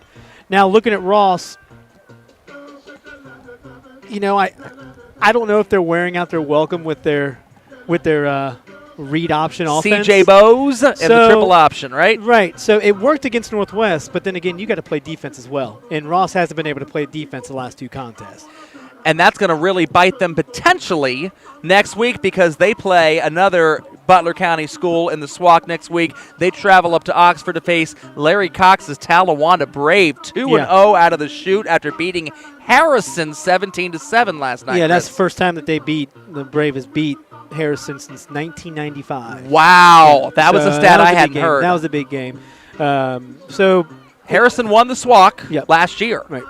And Talawanda, the only undefeated team in the SWAC at this point in time. They are off to a 2-0 start, and those are quality wins over Carroll and Harrison. Carroll Patriots, after losing 26-6 to Talawanda, beat Chaminade Julian last night on the last play of the game. So that throws the whole GCL into a little bit of flux. Speaking about Chaminade Julian, their next game is going to be against the Baden Rams. Right. That's at Kumler Field. Baden is playing their home games at Kumler this year. God love Edgewood. How about Edgewood for hosting the Baden Rams? I mean, that's fantastic. Baden is 2-0. They lambasted Ross, and they beat, for the 3rd time in the same calendar year, the Alter Knights 14-12 last night. They had lost 22 straight games to the Knights dating back to 1999, and now they've won 3 in a row, and this one with a different quarterback. Baden in good shape? Yeah, I'm thinking they are. I'm looking at their defense, and you're holding an Alter team that's notorious for doing some damage on the offensive end. The only other team that's undefeated right now in the GCL Co-Ed, McNicholas. Yeah. Who would have thought that? You know, they beat up on Fenwick last night pretty badly. Carroll's got a loss. CJ's got a loss. Alter now 0-2. Wow. Also in Division 3, you had a look at these guys last night, the Monroe Hornets. Yeah. They had an early lead on Valley View, put up a spirited fight, and then Valley View was Valley View. Yeah, I was going to say that Valley View's a good program, and what Joey and I were talking about on the broadcast, the radio broadcast, or actually live broadcast yesterday, was that you just can't play. You know, if you got to play mistake-free ball against Valley View, a team like Valley View. Valley View's got just kind of reminds me of what New Miami was doing right here, just consistent. They weren't making mistakes, and then again, it's Monroe needing a big play, not giving up the big play. and that's ultimately what happened the last 2 years that they've been playing each other. Those guys in Germantown, that's a stout football program up there at Valley View. Staying in that same conference, the Madison Mohawks lost a heartbreaker last night at Milton Union, 13-12.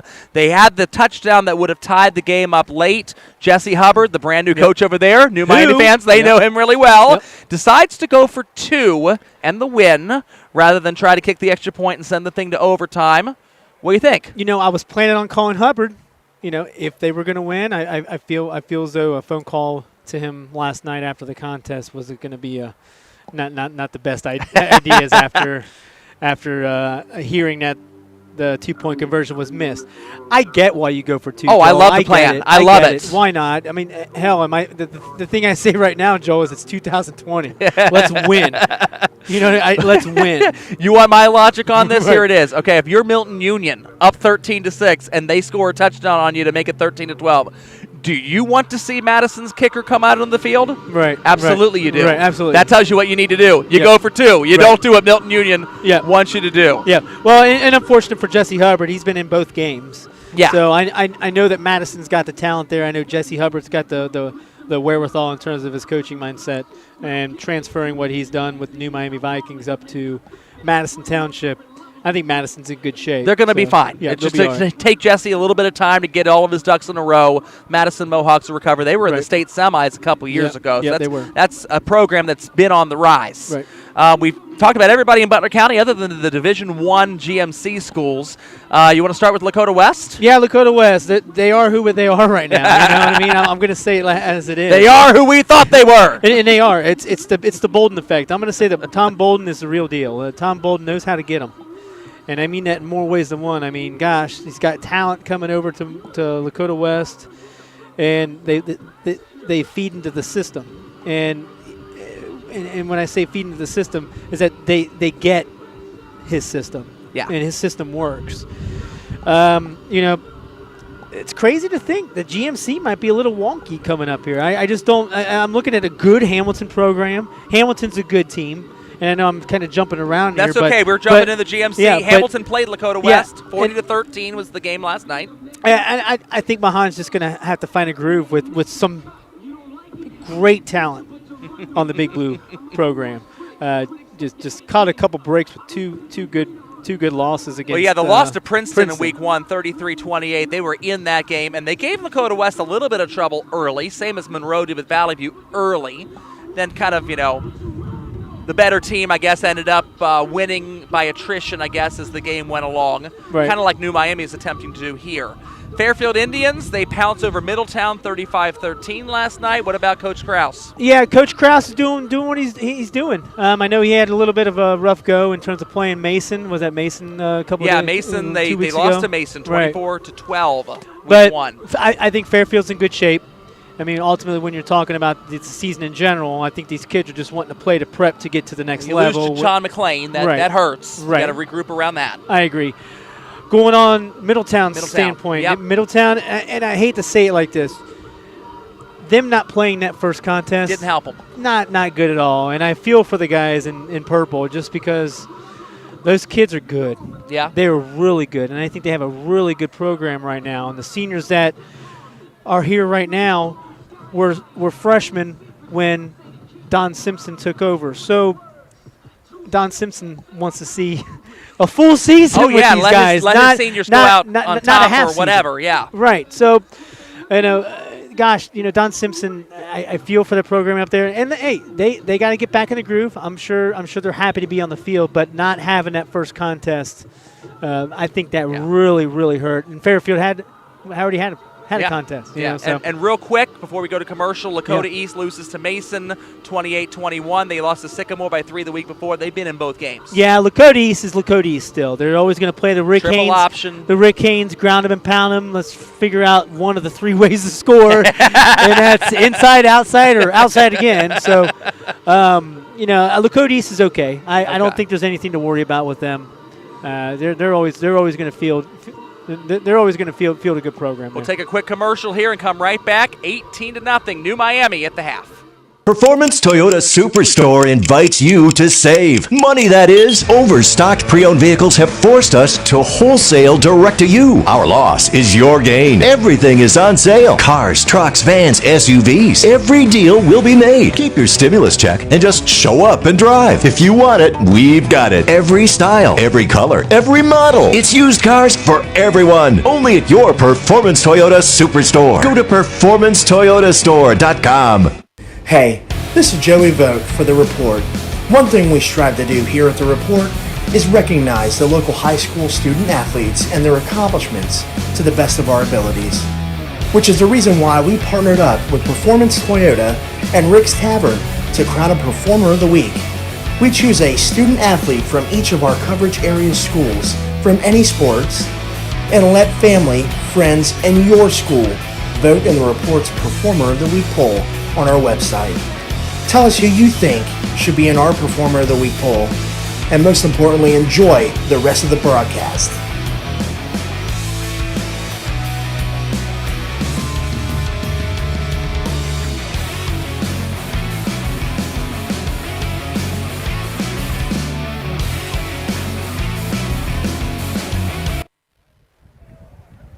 We are back here in Norwood for the second half of football. Purcell Marion had won the coin toss and had deferred, so they're not going to choose to be able to receive. That's something the Cavs are going to need coming out of the locker room if they want to get back in this game. This first drive is going to be very big, Chris, to see if they can cement any kind of footing into this thing. Yeah, you got to use halftime to your benefit. I know you don't have film to look at for the first half, and you don't have the Microsoft Surfaces tablets, but well, they would if they went ahead and streamed Butler County High School Sports Report in their locker room, right? Good, you're right. But here's the thing: if you're Purcell, you got to find a way to stop New Miami's offense. I mean, you're getting down the field as an offense. Yeah, if you're Purcell. They're moving the ball. Okay. So it's just connecting in the end zone. Getting bogged down a couple times. A couple dumb penalties have hurt them as well. Discipline is always kind of a bit of a concern there. Has been, I mean, I've seen a lot of Purcell Marion football games covering Baden over the years, and when Terry Malone was their coach, the question was always going to be the discipline of the Rams versus Purcell Marion's athletic ability, but kind of undisciplined, wild, untimely penalty type of things. And the untimely penalties have definitely not helped them in this game here against the Vikings, as Trey Robinette puts the ball on the tee and goes ahead and looks to see, I guess we're going to have some sort of squib kick again. It's very effective in the first half.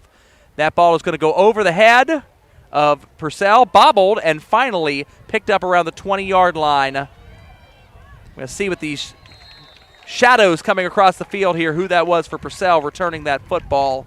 As soon as he turns around, we'll be able to see it. That was number 5, Artemis Sarter, coming up with that football off of the bounce. Purcell Marion going to have the ball first down and 10 at the 25-yard line. That's where the referee puts the beanbag. Yeah, Trace, he's doing a good job of placing the ball off the tee in spots where Purcell's got to scramble to get it. So, you take the ball to 25, you're in business to start this half if you're New Miami. You do cover some high school volleyball. It's almost like a good server trying to put the ball right in between the front line and the libero back there. Yes, how about that? A libero reference. I can talk about volleyball, Chris. In football. In the football game. Handoff up the middle goes to Jesse Jenkins. He's going to get about 3 yards, maybe 4 there for the Purcell Marion Cavaliers before he's stopped by the New Miami linebacking core, and it's going to be second down and manageable for Purcell Marion. Purcell starting off a little conservative. You don't want to you don't want to get too excited out of the gate and say let's liven up a little bit, but at the same time you're going to play a conservative style of ball, so you're not giving momentum back to New Miami. Yeah, well, you run your spread offense, and Worth has at least left that to Coach Dowdy. We're going to have a false start here. I think it was on number 60. Timeout. TJ Bob? No, a timeout before the false start. So Purcell Marion is going to go ahead and take a timeout. We'll take it with them. 11:15 remaining. 18-0 New Miami. We thank you for listening to a live broadcast on the Butler County High School Sports Report's YouTube channel. We encourage you to check out our website at www.bchssreport.com for all your local prep sports, results, stories, and student-athlete features. Enjoy the rest of the game.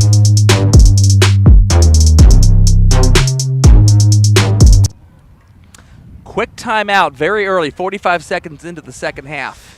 Well, obviously, Purcell Marion saw something that they weren't really liking, and on the offensive end, had to burn one. I don't know if that's not a good sign. Isaiah Smiley under center. That's a little different. Rolls out. Oh, boy. We have an interception for New Miami number 4, Jerry Helton. And Helton is going to bring the ball into the red zone for the Vikings, and credit must be given there for Tug Jones, the defensive lineman, that had a little extra there for Isaiah Smiley, but forced him to throw that football a little earlier than he wanted to, right into the hands of a waiting Helton. Well, so much for that first drive for Purcell Marion, Chris. New Miami in business. I don't know. You just saw force. Yeah, you forced it in there. Helton was playing perfect defense on that. And all he had to do was basically catch it. So. So now the New Miami Vikings, a chance to really put a dagger into the defense of the Cavaliers here. They're at the 16-yard line going in. Gift wrapped a very early possession in the third quarter here with already a 3-score lead. We'll see how aggressively Coach Tucker wants to play this thing for the Vikings. Robinette there has 2 receivers on either side of him and Spivey as his running back. 5-man offensive line, handoff to Spivey up the middle, and he is collapsed upon by Purcell Marion's number 26, Kylan Macklin.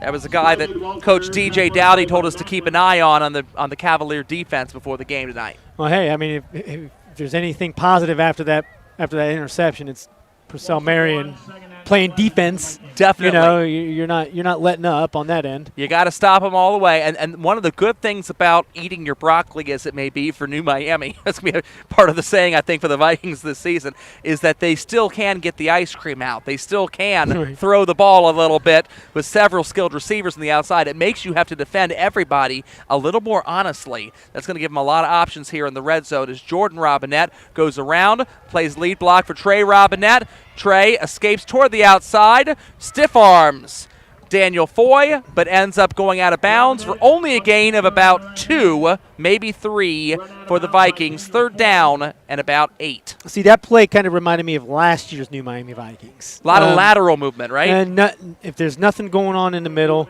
it's almost like you're playing backyard ball if you're the Vikings. Let's just run it outside. If I'm able to get to the outside to pick up 2 or 3 yards, I will. See if we can beat him to the edge. Yep. One thing, having seen a lot of Purcell Marion games, Purcell Marion, disciplined or not, whatever, good record, bad record, they've always had speed. And so running the ball to the outside may not always be to the greatest advantage for New Miami, who's a little stockier. And I think they've been taking advantage with Spivey up the middle and Robinette up the middle with a lot of up-the-middle runs between the tackles today. Kind of uncharacteristic of last year's team. Trey Robinette to the end zone. He's got Duncan, and there's a big flag in the end zone as Purcell Marion's Irv Hodrick, their number 1 cornerback, raises his hands up and says, "Who, me?" Yeah, you. DeAndre Duncan, it was kind of from the start there. It was going to be a fade route to the corner of the end zone. DeAndre Duncan had him beat. Man coverage, Deonta Duncan's going to have a lot of guys beat. You know, if you don't have a safety help over the top, you're in some really, really bad shape defensively. And Trey Robinette, if he can get the ball, can make him pay. Now, weird situation here. Yep. Pass interference is not an automatic first down in Correct. high school football. We talked about this in the New Bremen game last year. Right. They go half the distance to the goal from the 14-yard line to the 7-yard line. That's going to leave them with 3rd and 1. Well, I mean, stick Trey. I would say put Trey under center and just run up the middle. They're going to keep him in the Yep, they shotgun. are. There's probably going to go to Spivey or keep it with Trey. And then it's going to be Spivey the lead block, and Trey is going to get inside the 5-yard line, and that will be a 1st and goal for the New Miami Vikings as they move. That's just a smart play. I mean, you can't go wrong with that. If somebody squeaks in there from Purcell at one part of the line, you're going to go on the other side. Then, I mean, it makes sense. Well, it's interesting because it's a shotgun formation, but that play works almost like a traditional I formation where you have a fullback leading for your running back. In this case, Trey Robinette, the quarterback, was the running back, right. And Spivey basically acted as the fullback, going through the hole first and letting Trey Robinette follow him to the linebacker level. That's all you needed was a yard there. 1st and goal from the 4, same formation. Watch DeAndre Duncan down here over on the left side. He has man coverage. If he does a shimmy shake, he's going to get in the corner of the end zone. This is to Spivey instead. Spivey's going to get about half the yardage required, and it's going to be 2nd and goal from the 2 as New Miami kind of starts putting its foot on the neck a little bit of Purcell Marion. 2nd and 2 going to come out here, and again, we'll see how big New Miami wants to get here. They have Duncan in man coverage anytime they want him, but they may decide just to go ahead and just keep this thing up the middle and trust their offensive line. Yeah, there's really you shouldn't do anything else right now. If you're Andy Stucker, just keep inching forward. That's right. And what are you going to you try and kick a field goal? It'll be a 3-possession game. I think the offensive line actually jumped a little bit early there, but the side judge didn't see it. It did discombobulate the play, nevertheless, as Trey Robinette was met in the backfield by some Purcell Marion Cavaliers, including Artemis Sarter, and it's going to be a loss of 3 and 3rd and goal now from the 5. Now you might open up your passing game. Yeah, you got a lot of things you can work with here. Why not? The interesting thing here also that I like for New Miami, given the kicking game where it has been, you really have 2 plays to punch this ball in. And if you can't punch it in on 2 plays, you're going to get Purcell Marion the ball inside their own 5-yard line. Right. So it's almost like, hey. The best punt in the world. Right, exactly. If you can't score. And you're still up by 3 touchdowns regardless. Pretty good stuff. 4 wide receivers. Robinette going to look for the slant. Deonta Duncan didn't quite get it. Robinette's throw ends up a little bit low. I think he almost jumped past that a little bit. Yeah, I think he jumped past it just because of the mere fact that he was trying to get over the lineman. The linebacker. So, yeah. Or even the lineman. Yeah, correct. So, oh well, he's hoping that Deonta Duncan was going to be able to adjust, make a play, go down and get it. More like a placement thing. Yeah, I'm not going to criticize Trey Robinette. He was under some duress there. Purcell Marion's defensive line kind of closed that passing window a little bit. Deonta Duncan was open on that play. Right. And had Robinette had maybe another half a second to set his feet, that would have been a touchdown, I have no doubt. As we expected, they're going to go for it. Yes, here we go. 4th and goal. Purcell Marion, if they want any shot at coming back in this game, probably needs to make this play defensively. Robinette Sends Jordan Robinette in motion. Fakes the play. He's got a man wide open. Spivey catches the football and falls backwards into the end zone. What a brilliant play design. It all stemmed off the misdirection. You got the misdirection and Spivey coming out with the flank. Give Andy Stuckert and his offensive coordinator a little credit there. Yeah, Jordan Robinette going in motion, and that left Spivey to slip out the backside of that thing. Misdirection there, and a touchdown for New Miami, who now has a 24-0 lead. And this conversion, whether they attempt to kick or whether they attempt to go for it, will put them up by 4 scores. 24 points still is a 3-score game, technically. So here comes, they're going to go for 2. Shotgun formation, 4 receivers. Trey Robinette, watch out around the side, and a big sack there for Jeremiah Jackson. He just slipped around the right tackle, and nobody quite caught him. Well, okay, if you're New Miami, you're saying, that's all right, that's okay. We punched it in the end zone. You punched it in, 24-0 New Miami. We'll take it to commercial with 7:59 remaining here at Shea Stadium on the Butler County High School Sports Report Television Network. Performance Toyota Superstore invites you to save. Money, that is. Overstocked pre-owned vehicles have forced us to wholesale direct to you. Our loss is your gain. Everything is on sale. Cars, trucks, vans, SUVs. Every deal will be made. Keep your stimulus check and just show up and drive. If you want it, we've got it. Every style, every color, every model. It's used cars for everyone. Only at your Performance Toyota Superstore. Go to performancetoyotastore.com. Hey, this is Joey Vogt for The Report.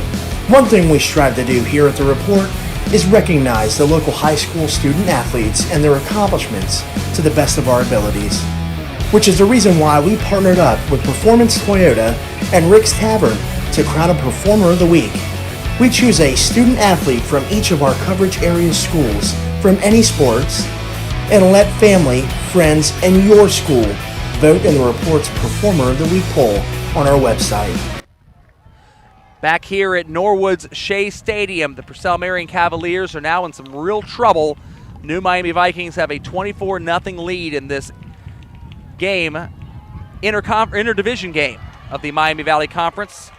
Artemis Santor runs the ball up the sideline, finally bumped out of bounds by Jordan Robinette and Jaden Strong, but he's going to be across the 40-yard line, and this is the best field position Purcell Marion has had for a while, Chris. Yeah, the best field position, and also go a little bit further, this might be the best shot for them to actually have a chance to stay in this game.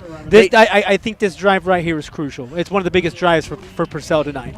Well, I know it's kind of a little far-fetched, but that sack on the 2-point conversion keeps it at 24. Right. That is technically a 3-score game. You're going to need 8, 8, and 8 to be able to do it. So that basically means you're taking your kicker out of the game, and you got to be 3 for 3 on 2-point conversions. But you'll have 3 drives still in the second half. New Miami cannot rest on their laurels defensively. They need to go ahead and play this thing strong. Yeah. And we have a flag as well all the way over there on the sideline. I think it might have been a late hit out of bounds at the end of the return.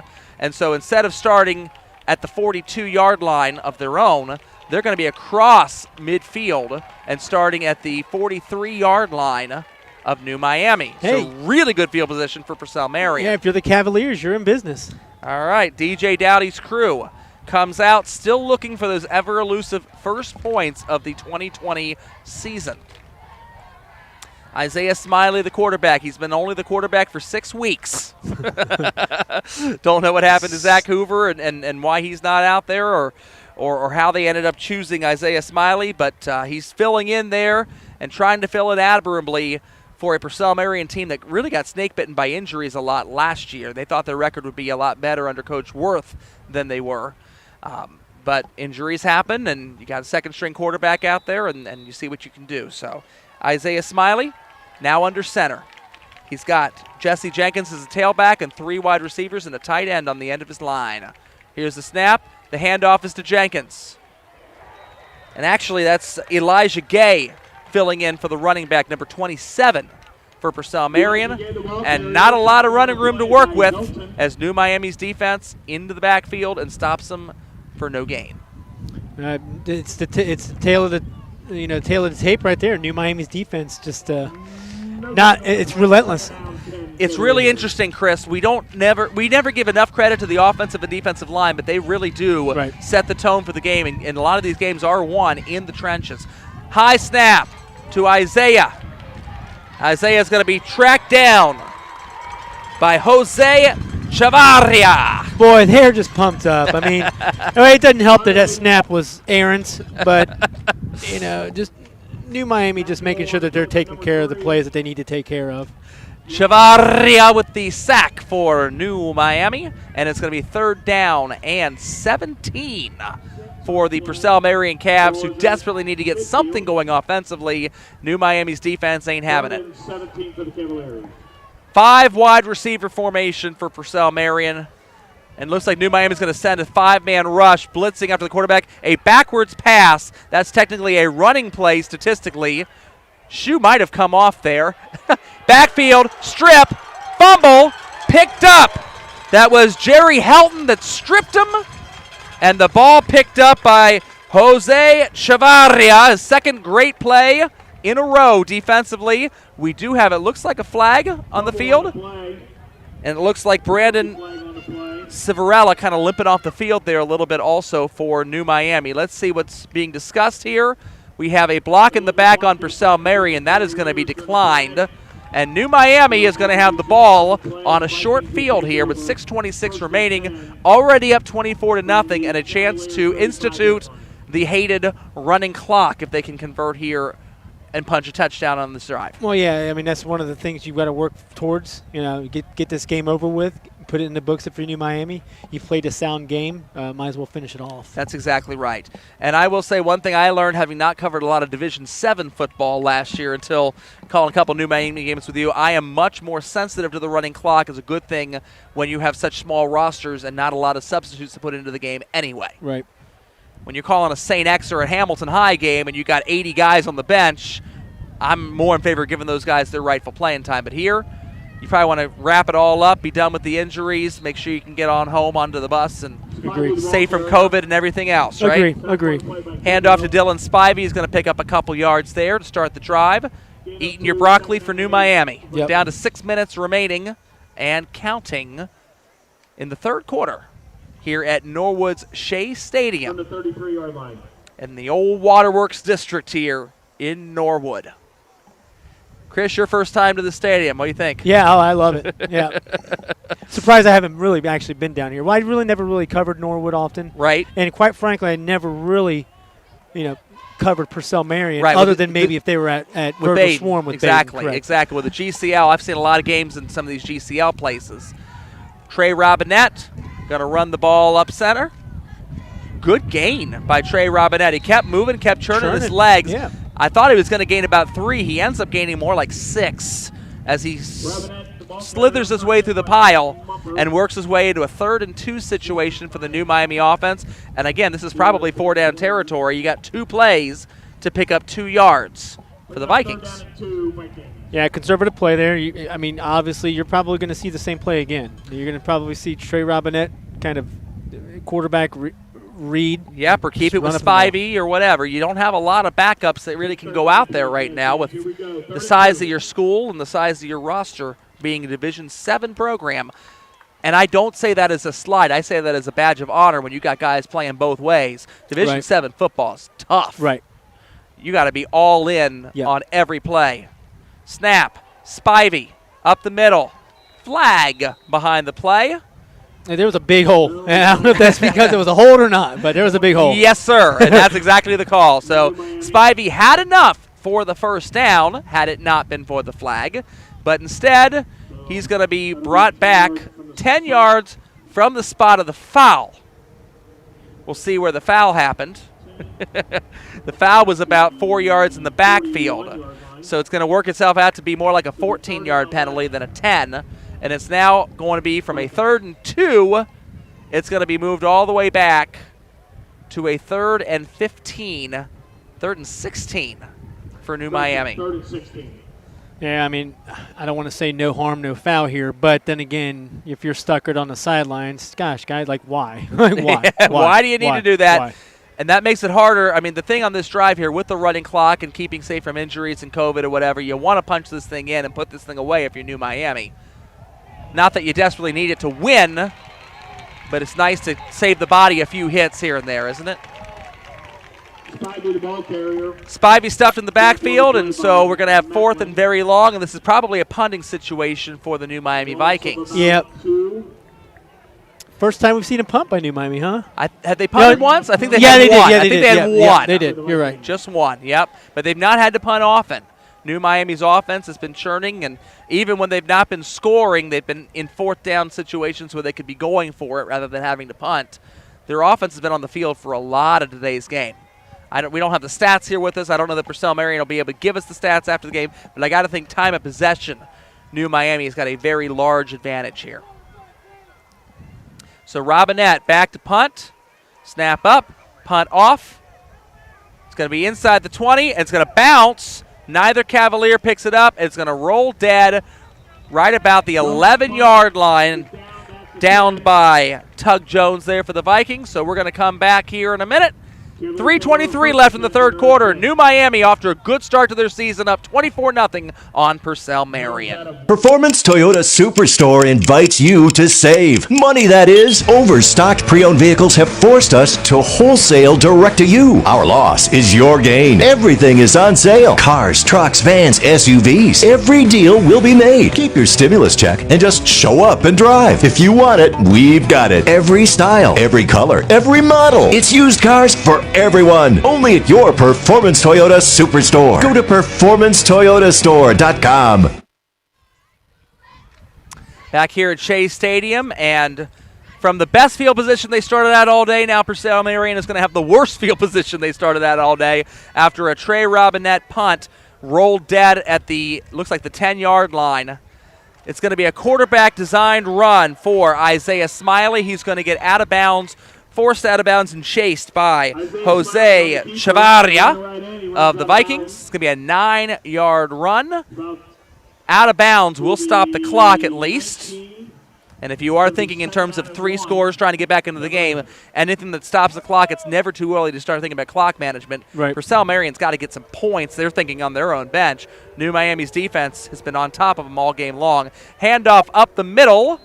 And that's going to be enough for a first down. Not a lot of room there, but they didn't need a lot of room. That handoff was given to 23, their tailback Jesse Jenkins. And Preston O'Neal, coming in there plugging the hole. How about Preston O'Neal? Yeah, absolutely. He's a big boy, too. Yeah, New Miami's defensive line's had a very nice game. Zone read, keeper, Smiley. Flag coming from all the way across the back side of the field, and a second flag thrown on the near side of the field, and then a hat thrown by the back judge. We are going to have as many as 3 penalties on one play here, Chris. The ball is marked down at the 31-yard line, which would be enough potentially for another first down. And let's see what we have as the referees try to sort this out, because there was a flag thrown all the way on the back side, probably a block in the back of some sort, way behind the play on the left side of the offensive line. That play went right.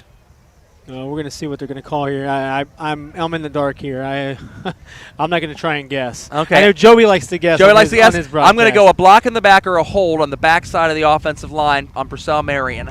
A late hit on New Miami, and we'll go with the hat being thrown being a personal foul on somebody for an extracurricular. We'll see if I can go 3 for 3 on one play. Well, Jose Chavarria, he ended up walking off the field with his hands up after the push, or after that last hat was thrown. After the hat was thrown. That was the extracurricular. All right, let's see what we got. We have a hold on Purcell Marion. I'm 1 for 1. Then we have dead ball, personal foul, Purcell Marion. All 3 of them might be on him. Dead ball, personal foul on New Miami. There you go. Okay. Those offset, and I think they may take the holding penalty and force that. So, all right, we got the holding penalty on Purcell Marion. The late hit was by Purcell Marion. The later hit was by New Miami. Things getting a little bit chippy out there. Possibly a budding rivalry between these two schools, Chris? Hey, you know what? If these two schools are going to play, in week 2 to start things off for New Miami, Purcell Marion 0-1 last 0-1. week. These programs just trying to find themselves at this point. They are. And Get their feet I'm underneath them. saying New Miami probably knew where they're at, but still, without having that first contest, you you kind of blindly don't know where you're at. Well, to be honest and with you. when we called the New Bremen game last year, we talked about scheduling for New Miami. Yeah. This is not bad. No, this is a decent team to schedule. Right, and that's a good call. I think this is a playoff potential schedule that New Miami can kind of get equipped with, and it'll help them in the long run. Well, if you look at the games that they're playing, as we're getting ready for a first and 21 here, ball snapped over the head. Chavaria meets him in the backfield. Isaiah Smiley's got to feel lucky he even caught that ball with how quickly Jose Chavaria got back at him off of the left end. Jose has had a wonderful second half and a good game. Yeah, calling him from all spectrums, too. Oh, my gosh. He's just making his presence felt. Yeah, looking at New Miami's schedule for their next 4 games, they got MVCA, St. Bernard Elmwood Place, both at home. Then they're at Cincinnati Country Day and then home against Lockland. This might be the most challenging opponent on their schedule. Handoff up the middle and met by Preston O'Neill. The big boy up the middle. The big boy up the middle. You're not going to get around him, man. You're not going to get around him. Snuffing that thing out. And Purcell Marion is now facing a 3rd and 28 Yeah. from their own 3-yard line here. Do you punt the ball on 3rd down and just say the heck with this? I mean, there's not a lot you can do here. Snap. Chavaria going to meet him in the backfield. Underthrown ball. Deonza Duncan catches it. Is going to run it all the way back toward the end zone, and he appears to be in.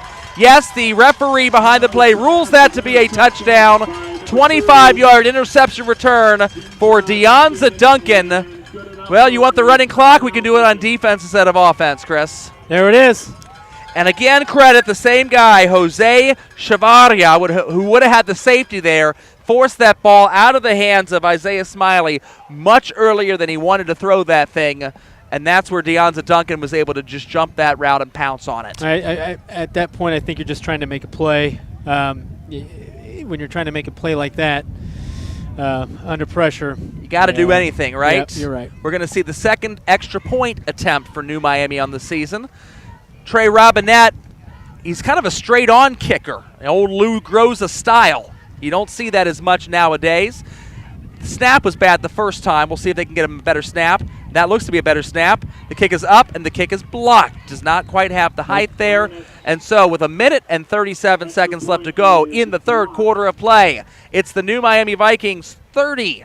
The Purcell Marion Cavaliers nothing on the Butler County High School Sports Report Television Network. Performance Toyota Superstore invites you to save. Money, that is. Overstocked pre-owned vehicles have forced us to wholesale direct to you. Our loss is your gain. Everything is on sale. Cars, trucks, vans, SUVs. Every deal will be made. Keep your stimulus check and just show up and drive. If you want it, we've got it. Every style, every color, every model. It's used cars for everyone. Only at your Performance Toyota Superstore. Go to performancetoyotastore.com. We thank you for listening to a live broadcast on the Butler County High School Sports Report's YouTube channel. We encourage you to check out our website at www.bchssreport.com for all your local prep sports, results, stories, and student-athlete features. Enjoy the rest of the game.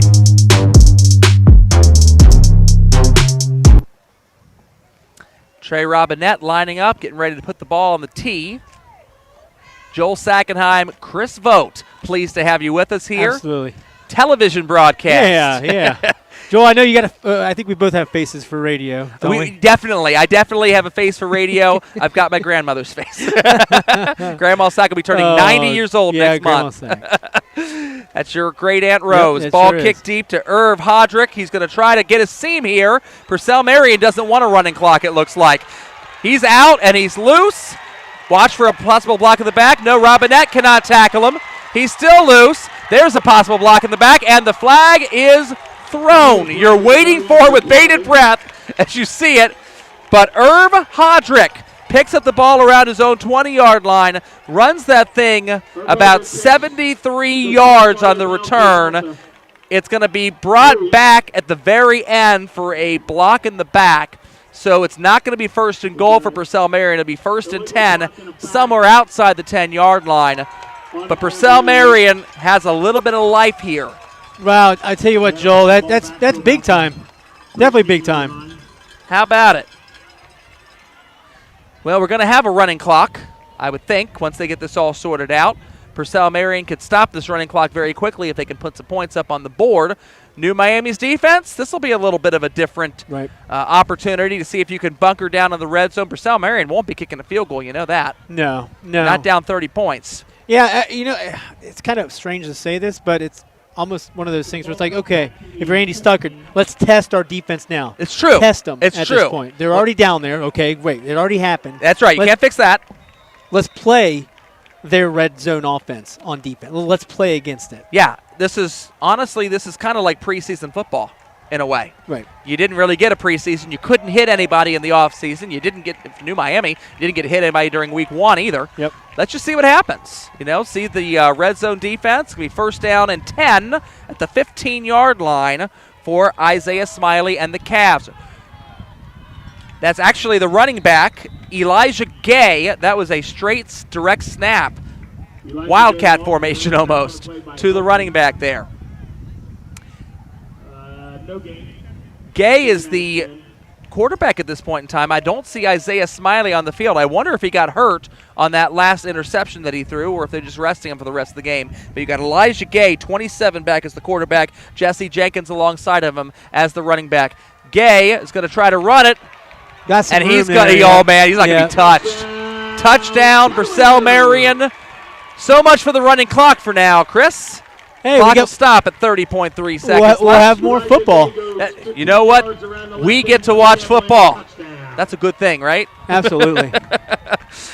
Yeah, I'm curious about the health of Isaiah Smiley. I'm curious if they were doing that for a strategic purpose, just try to shake up their offense a little bit. But Coach DJ Dowdy had his backup running back there, Elijah Gay, the scat back, sophomore, 5'10", 159-pound runner, taking direct snaps of those two plays.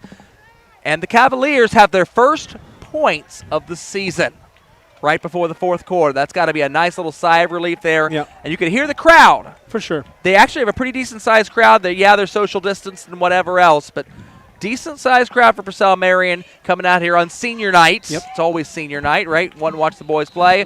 Flag from the side. This is going to be encroachment on New Miami, and it's going to be half the distance to the goal on the PAT. If you're Purcell Marion, they're going to give you the ball on the 1.5. You almost want to go for 2, right? Go for it, yeah. And they're going to give you half the distance already. You might as well try. Right. Let's see what they do here. Substitutions coming in.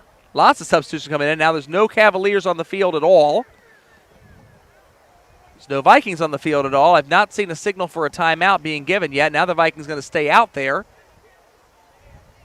Play clock's got to be counting down right now, right, Chris?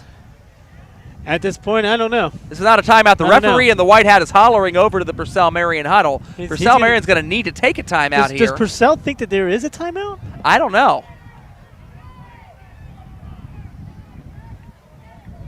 Referee is making motions with his hand, and there's your delay game penalty. I don't know.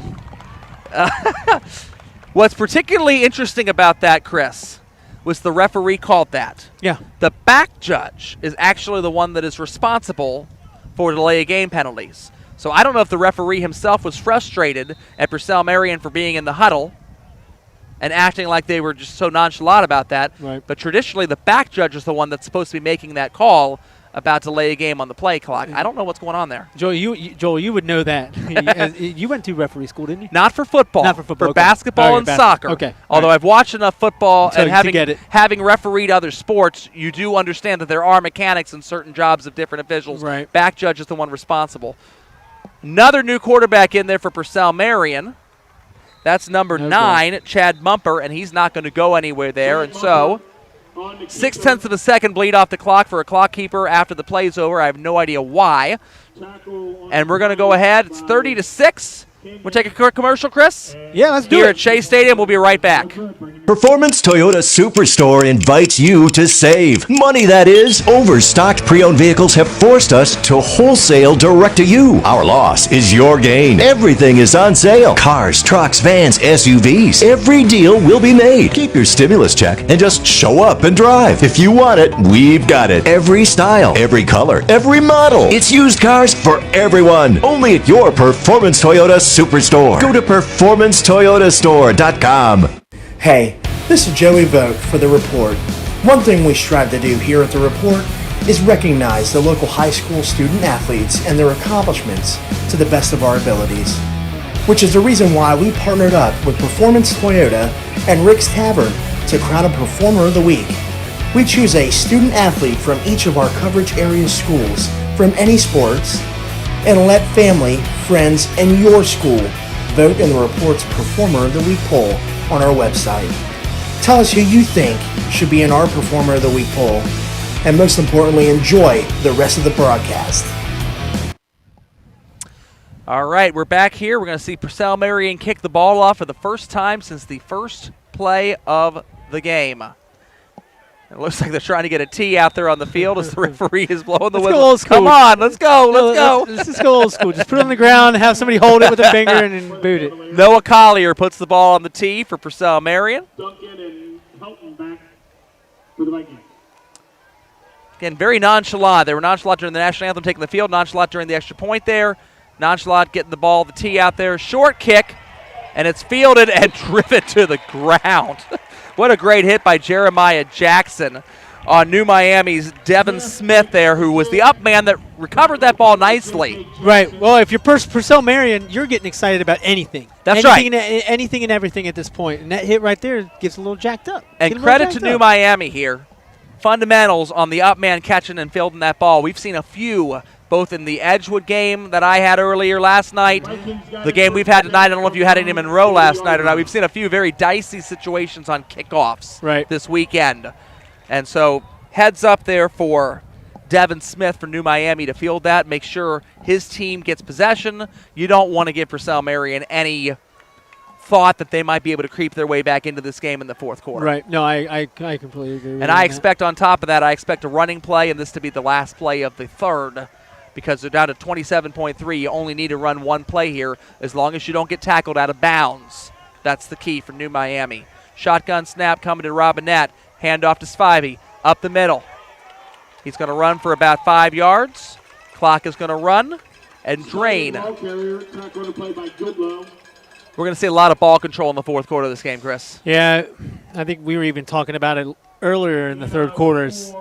New Miami's going to have to play the control game from here on out and just close it out. If you like the running game, this fourth quarter is going to be for you. We have reached the end of quarter number 3. The New Miami Vikings hold a 30-6 lead in their first game of the season here at Shea Stadium, and we'll be right back on the Butler County High School Sports Report television network. Performance Toyota Superstore invites you to save. Money, that is. Overstocked pre-owned vehicles have forced us to wholesale direct to you. Our loss is your gain. Everything is on sale. Cars, trucks, vans, SUVs. Every deal will be made. Keep your stimulus check and just show up and drive. If you want it, we've got it. Every style, every color, every model. It's used cars for everyone. Only at your Performance Toyota Superstore. Go to performancetoyotastore.com. Hey, this is Joey Vogt for The Report. One thing we strive to do here at The Report is recognize the local high school student athletes and their accomplishments to the best of our abilities, which is the reason why we partnered up with Performance Toyota and Rick's Tavern to crown a Performer of the Week. We choose a student athlete from each of our coverage area schools from any sports and let family, friends, and your school vote in the Report's Performer of the Week poll on our website. Tell us who you think should be in our Performer of the Week poll, and most importantly, enjoy the rest of the broadcast. We thank you for listening to a live broadcast on the Butler County High School Sports Report's YouTube channel. We encourage you to check out our website at www.bchssreport.com for all your local prep sports results, stories, and student athlete features. Enjoy the rest of the game. All right, we're back for the fourth quarter. Chris Vogt alongside of Joel Sackenheim here at Shea Stadium in Norwood. New Miami facing a 2nd and 6. Looking to basically milk 12 minutes of time off the clock, Chris. Yeah, I think that's your goal. If you're Stuckert and company in the white, you're gonna just want to ground and pound. Purcell does have 2 timeouts, so I don't know if those are going to be minimally any help, but not at this point. Maybe right. later on if they can get a couple more touchdowns. Spivey with that carry. Jack Mumford on the tackle for the Purcell Marion Cavaliers. 3rd down and 4 for New Miami. Want to give a little credit to our host here at Purcell Marion. Their athletic director is their head coach, DJ Dowdy.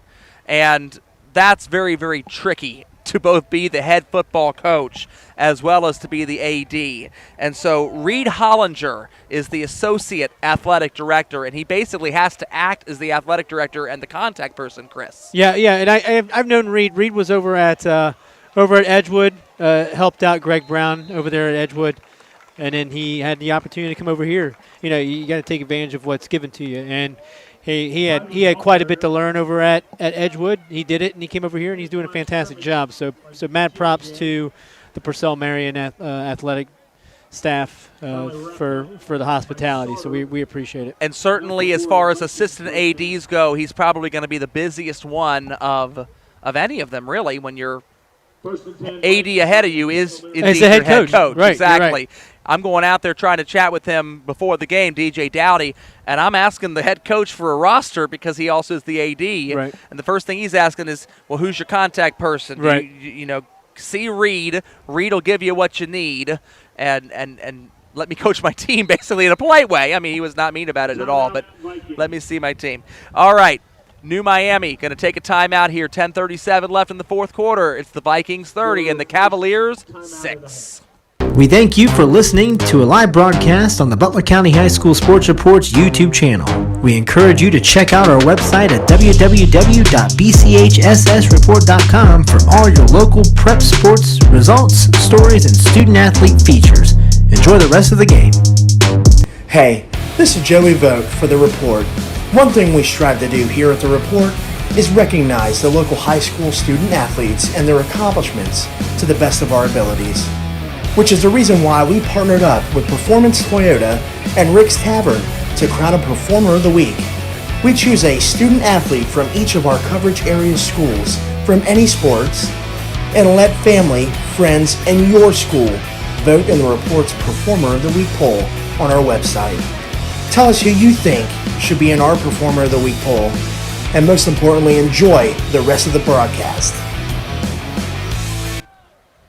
And we're back at Shea Stadium. 10:37 as the Vikings have the ball at midfield and try to churn out the clock here. We're seeing the formations get tighter and tighter late here, Chris. Yeah, they are. Less need for wide receivers, more need for tight ends. Everyone knows you're going to be trying to run the ball anyway. Different running back Nathan Civarella back there next to Trey Robinette, and he's going to get the handoff up the middle and going to break it for about 7 yards until he's finally met by Irv Hodrick. And Hodrick did strip the football after the knee already hit the ground. Yeah. No fumble on the play there. Yeah, he got crunched. that was a crunch. That was a bit of a crunch indeed. Yep. Indeed. Chris, I promised you a story talking about DJ Dowdy doing double duty as AD and as coach.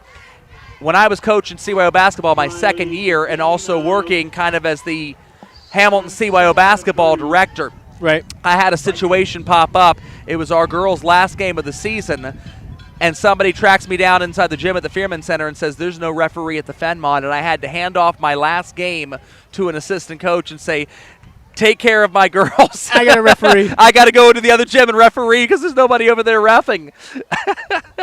So I learned very early on my second year of coaching that when I became the full, not just the assistant Hamilton CYO basketball director helping dad, but the full Hamilton CYO basketball director, one thing that I made my policy was I turned off my cell phone at warm-ups. Right. And so that way, one of the beautiful things is a lot of basketball coaches, you know, basketball coaching is a very intense job, and a lot of grade school dads wanting to coach the grade school teams get very intense and very into it. Right. For me, the game was the most relaxing thing of the entire weekend because the other gym across town could be burning to the ground, and I wouldn't know about it and wouldn't care about it because once that ball gets tipped up, It's all about my girls playing ball, and I didn't have to worry about a thing. And I'm sure for Coach DJ Dowdy, all of the other aspects that go along with being the AD for Purcell Marion are being taken care of by Reed Hollinger, and he's only worried about coaching this team. Absolutely, and I think that's the way it should be. It's probably pretty nice for him, relaxing to get out there and go ahead and coach a little bit. Handoff goes to Jose Chavaria. Whistles blow. He did break it and never really completely lost his forward progress, but the referees tried to save him from himself there and save him from a big hit. They go ahead and blow the whistle there, and it's going to be 4th down and 3 for New Miami. You might as well go for this, right, Chris? Right. No, I agree. I mean, it's not going to hurt you at all.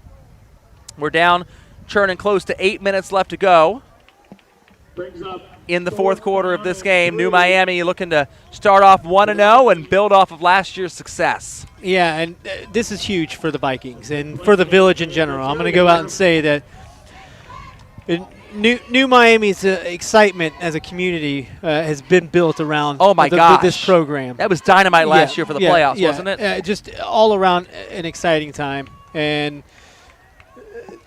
the community wants to continue this trend.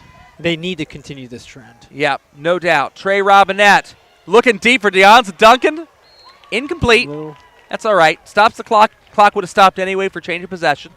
7 minutes, 41 seconds left to go in this game. Purcell Marion's offense is going to take the field. Chris, when it comes to playoffs this year, New Miami made huge news 2 years ago by sneaking in on the last day, getting the number 8 seed in the playoffs and drawing Fort Loramie first round. Yeah. Last year, undefeated season.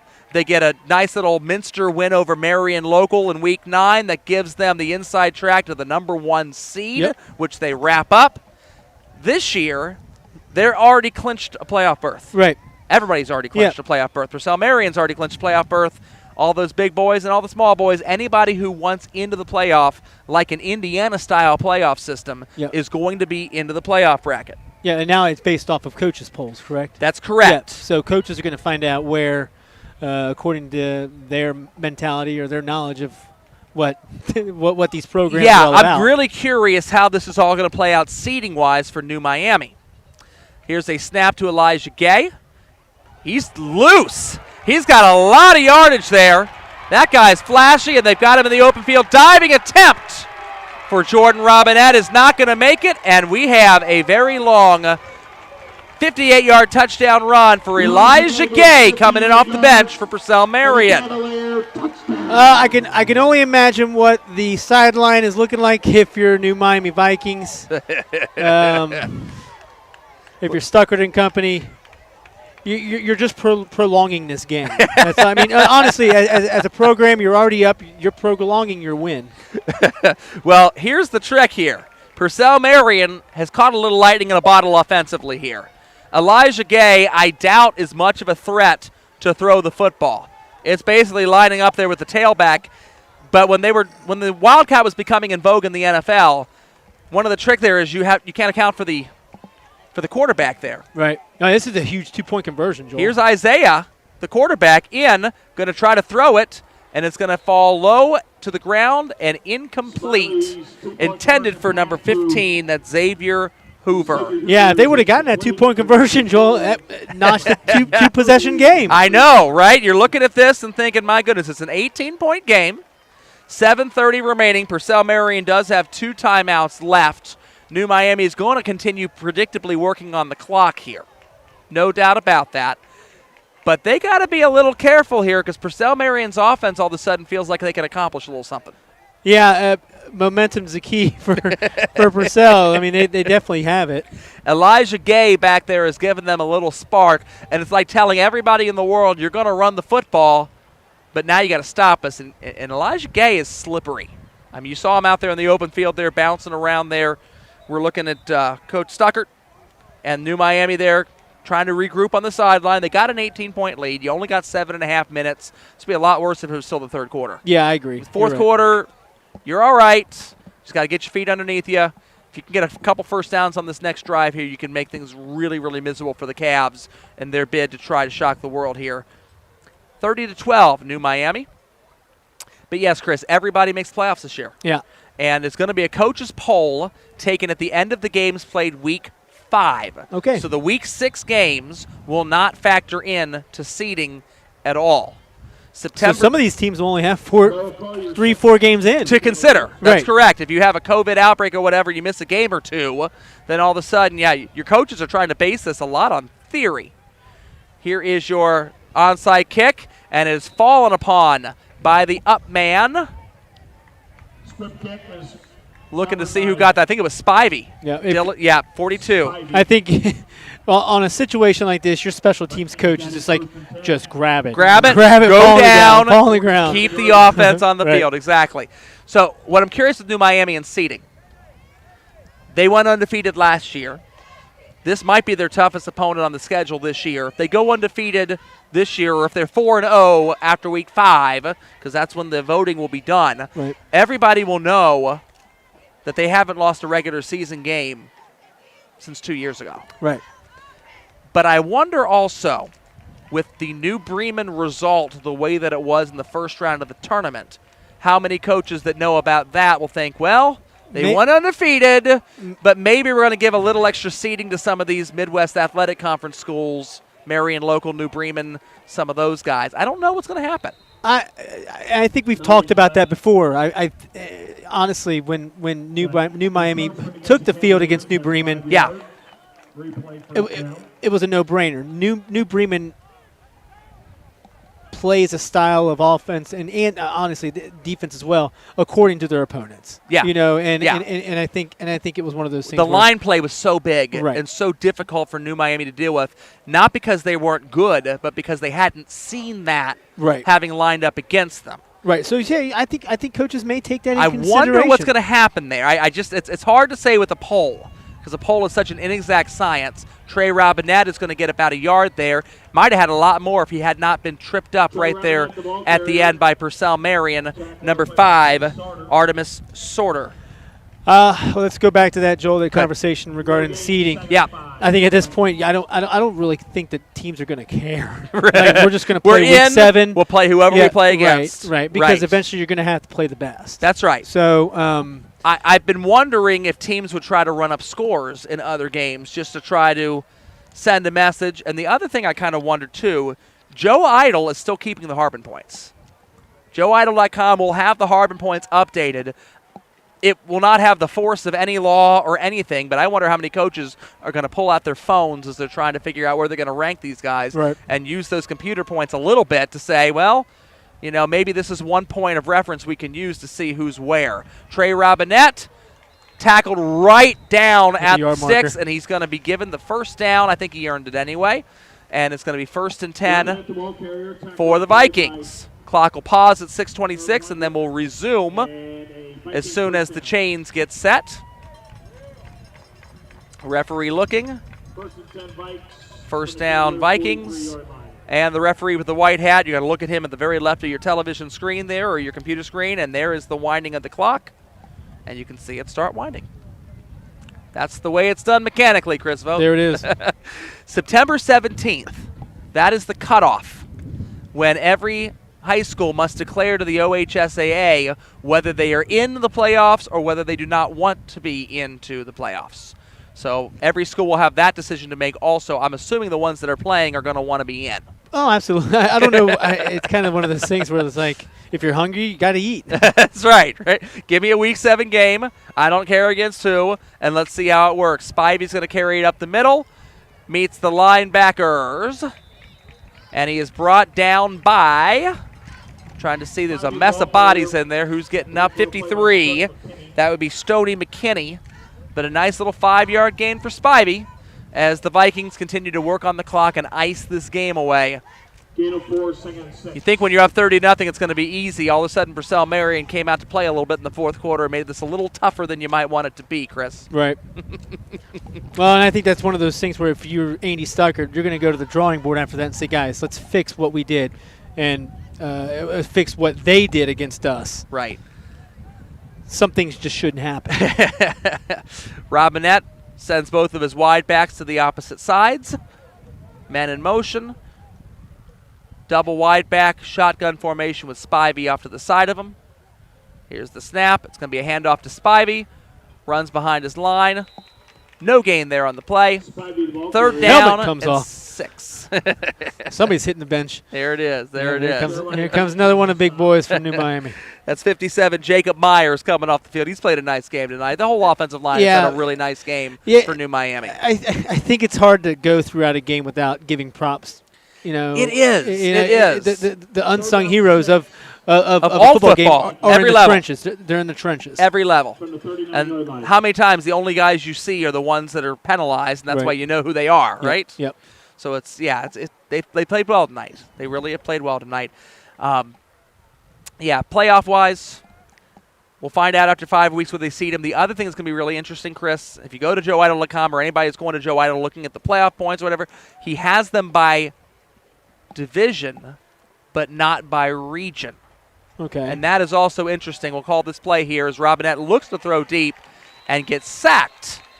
Oh, he had me fooled. Yeah, Aaron Scott makes the sack there, and he's getting a little hug there from a couple of his Purcell Marion teammates. And it looks like the clock has stopped, and Purcell Marion is going to take their second time out. They've held New Miami to a 4th and long. So we'll go to commercial, finish the playoff thought, coming back on the other side of the break. It is 30-12, New Miami here at Shea Stadium.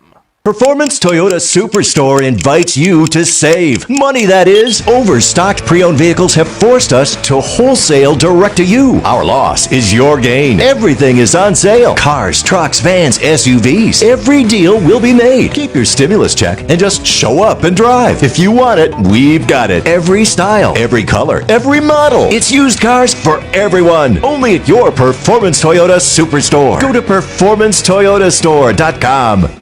Hey, this is Joey Vogt for The Report. One thing we strive to do here at The Report is recognize the local high school student athletes and their accomplishments to the best of our abilities, which is the reason why we partnered up with Performance Toyota and Rick's Tavern to crown a Performer of the Week. We choose a student athlete from each of our coverage area schools from any sports and let family, friends, and your school vote in the Report's Performer of the Week poll on our website. Tell us who you think should be in our Performer of the Week poll, and most importantly, enjoy the rest of the broadcast.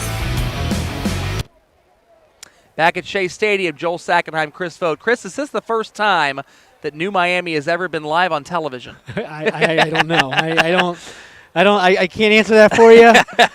But with me smiling and oh yeah, and just I just don't know when it would have been. This is so if cool. It was before. It's so cool. Yeah. We had, 85 viewers at one point in time when you were looking live.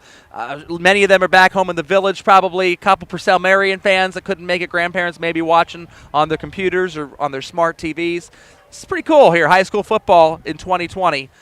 Yeah, I'm thinking that some of the kids on both Purcell and New Miami are liking the fact that, hey, they have an opportunity to be on the highlight reel. Well, you know, when you're playing on Saturday night, you got kind of an exclusive audience a little bit. Exactly. There's no college football going on right now, really, not much. Well, not only that, but there's not many other Friday night high school programs that would play on Saturday. That's right. That's right. So you kind of got a Division 5 school and a Division 7 school with a bit of a local audience there. That ain't bad. Trey Robinette runs out of bounds there. He had no room there, and Jaden Childress was the one that kind of shoved him out of bounds to get the ball back to Purcell Marion. 3:45 left to go in the fourth quarter. Joel, yeah, let's go back to some of the contests that we saw last night. Okay. Around the county. Talawanda's Larry Cox. Larry Cox into his 25th year at the helm of a high school football program. They look good. Yeah, and just what he's been doing over there, and I need to make note of that just for the mere fact that, something special over there right now with beating Harrison for the first time since 95, 95, you said. Yeah, so. Handoff from Gay to Jenkins. Good tackle. Yes, very good tackle by Jerry Helton there for New Miami. This formation and this group of personnel has caused some fits in the fourth quarter for New Miami's defense. And I wonder for Coach DJ Dowdy if they'll end up using some of this in future games. They've got their next game coming up against CHCA, so it doesn't get any easier whatsoever. Snap over the head, falling on top of. Goodness, who's going to come up with this football? New Miami had a shot at it, but they didn't end up coming up with it. They knocked it backwards another 5 yards, and Purcell does keep the ball, but congratulations, you keep the ball. That's the good news. The bad news is now it's third down and forever. So I was saying before the commercial break, Joe Idle has the regions, the divisions, but not the regions. Mm-hmm. So if you look on his website, Division 7 New Miami, you're going to see every single Division 7 school for the entire state of Ohio on one page. Right. So when you get your win tonight, you're not going to get any second-level points. Not that that matters. Purcell Marion would be 0-2. But you'll get some first-level points. You'll get 4.5 of those and be able to move up a little bit. Now, here's the thing. September 17th is the cutoff of when everybody has to decide whether they're in or whether they're out for the playoffs. That means on September the 18th, the OHSAA is going to take a look at that entire list of teams in Division 7 and split them then into the 4 regions. They normally would have been split before the first game in the season. Right. Where that matters is this. If you were to have, say, 20 schools from the Cleveland area decide to opt out, they're not going to have only 7 schools in that one bracket while they have 27 schools in the other bracket. Right. Does that make sense? No, absolutely. Yeah, it does. And it's good. It's good for folks who may not understand what they'll be seeing or hearing come playoff time this year. The same applies for Baden and Ross in Division 3, Talawanda and Edgewood in Division 2. Whatever your school is, you normally would see 27-ish schools in your region. And in Division 1 for the GMC schools, you'd normally see 18 because there are fewer schools in Division 1. So you normally see that many in your region, and that's who you're fighting against for seeding and finishing the top 8. Next year it'll be top 12 to get into the playoffs. Instead, you're going to see 4 times your normal amount. So instead of 27 schools, you'll see roughly 108 on that list. Yes, it's kind of a massive 118 bracket if they all play, but it's going to be separated out geographically still into 4 regions of approximately 27, assuming that everybody decides to play. And if schools decide to drop out and not play in the playoff brackets, they'll have to adjust. They'll adjust it geographically, and you may see a couple schools end up with a bye, strung up to Cleveland or strung up to Toledo rather than in the region, and then, they'll have to figure out buys as well. The quarterback, number 9, that's Chad Mumper, throws it deep, intended for Jaden Irvin. It is incomplete on a 4th and long, and that's going to pretty much be all she wrote. Purcell Marion has used their last timeout to set that play up. And so with 1:47 left and no timeouts left for the Cavaliers, New Miami should be able to get into victory formation here and just simply run this clock out and get their first win of the year, Chris. Yeah. I think Andy Stuckert's going to be a happy camper tonight. The village can go back home with some smiles on their faces and regroup for next week. 1-0 feels good. Yep. And I think I heard Mason's coach on the air on MOH last night talking about we try to go 1-0 every week. Right. So New Miami has accomplished that goal of going 1-0 every week this week. And they will be at home next week for probably, I'm guessing, senior night, right? Yeah. Well, I'm gonna say this. I'm talking to Andy Stuckert prior during the preseason.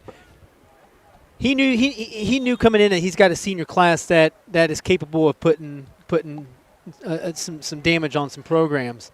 I'll flat out say it, they're special. Right, exactly. And he said he wasn't going to come in here and just switch things around. He wanted to give the opportunity for those seniors to say, look, if you guys want to win, if you guys want to get to this point, I'm going to leave it in your guys' hands. It's all up to you guys. He said, I've already played the game. All I can do is just steer. Yeah. And you guys are the wheels. Let me tell you, it takes a special coach to come in. I don't know what system Andy Stucker wants to run or would normally be running if he were taking over just any program. But to come in, talk with your seniors and say, I'm not going to screw up what Jesse Hubbard started for you guys. Yeah. At least for a year or so, we're going to play with whatever you tell me we're playing with. That's difficult to do as a head coach. Well, and I've got as a first-time head coach, oh, too. my gosh. And I've got to commend it because, as a first-time head coach, you've got all this mentality. You've got all this strategic mindset that, look, I've learned this coming in. I want to implement it. I'm eager. I want to do what I want to do. So, big props to Stuckert and Stuckert and company over there. I'll give you the college basketball comparison as we're in the waning seconds of this game. The U.S. Air Force Academy, who never did anything in college basketball forever and ever and ever, got Princeton's Joe Scott to come over, and they learned the Princeton offense, and they ended up making it to the NIT and got a 1 seed in the NIT around circa 2004-ish. And Joe Scott ends up leaving them and going to Princeton, his alma mater. Yep. Chris Mooney comes, disciple of the program. They run the Princeton offense for a year, make the NCAA tournament for the first year ever. He leaves and goes to Richmond. They hire an NBA guy named Jeff Bzdelic, who comes in, knows nothing about the Princeton offense, but has a bunch of seniors that have made the NIT and the NCAA with him. And he's like, I guess I got to learn how to run a Princeton offense. And right. Andy Stucker, I guess you got to learn how to run Jesse Hubbard's offense. And there that's what's is. been going on in the village of New Miami. So the New Miami Vikings are 1-0 this year. 30-12 with their victory intra-division in the Miami Valley Conference against the Purcell Marion Cavaliers. It looks like we're going to have some sort of modified COVID handshake here where they're probably not going to actually touch each other, but give some sort of salute of some sort. And DJ Dowdy, the head coach and athletic director of Purcell Marion, is the one organizing this. And look at this, similar to what we saw Talawanda and Carroll. They're going to go ahead and raise their helmets to the sky in salute to each other. Just a return for New Miami to get on the field and another opportunity for seniors for the Purcell Marion to see the field as well, and the cheerleaders too. That's great. That's great. So New Miami returns home next week. They're facing Miami Valley Christian Academy. The Lions are 0-2 to start the year, and New Miami will hope to build on this experience under Coach Stucker. Purcell Marion, it don't get a whole lot easier for you guys. You stay home here at Shea Stadium, and you're playing CHCA, who's going to be spitting mad after what Roger Bacon did to them last week. So for Chris Vogt, I'm Joel Sackenheim here from Shea Stadium. Joel, thanks very much for hanging out with me tonight high atop Shea Stadium on the press box lean-to up here. Thank you for tuning in, listening, and watching to our television broadcast of New Miami football on the Butler County High School Sports Report Television Network. Good night, everybody. Toyota Superstore invites you to save. Money, that is. Overstocked pre-owned vehicles have forced us to wholesale direct to you. Our loss is your gain. Everything is on sale. Cars, trucks, vans, SUVs. Every deal will be made. Keep your stimulus check and just show up and drive. If you want it, we've got it. Every style, every color, every model. It's used cars for everyone. Only at your Performance Toyota Superstore.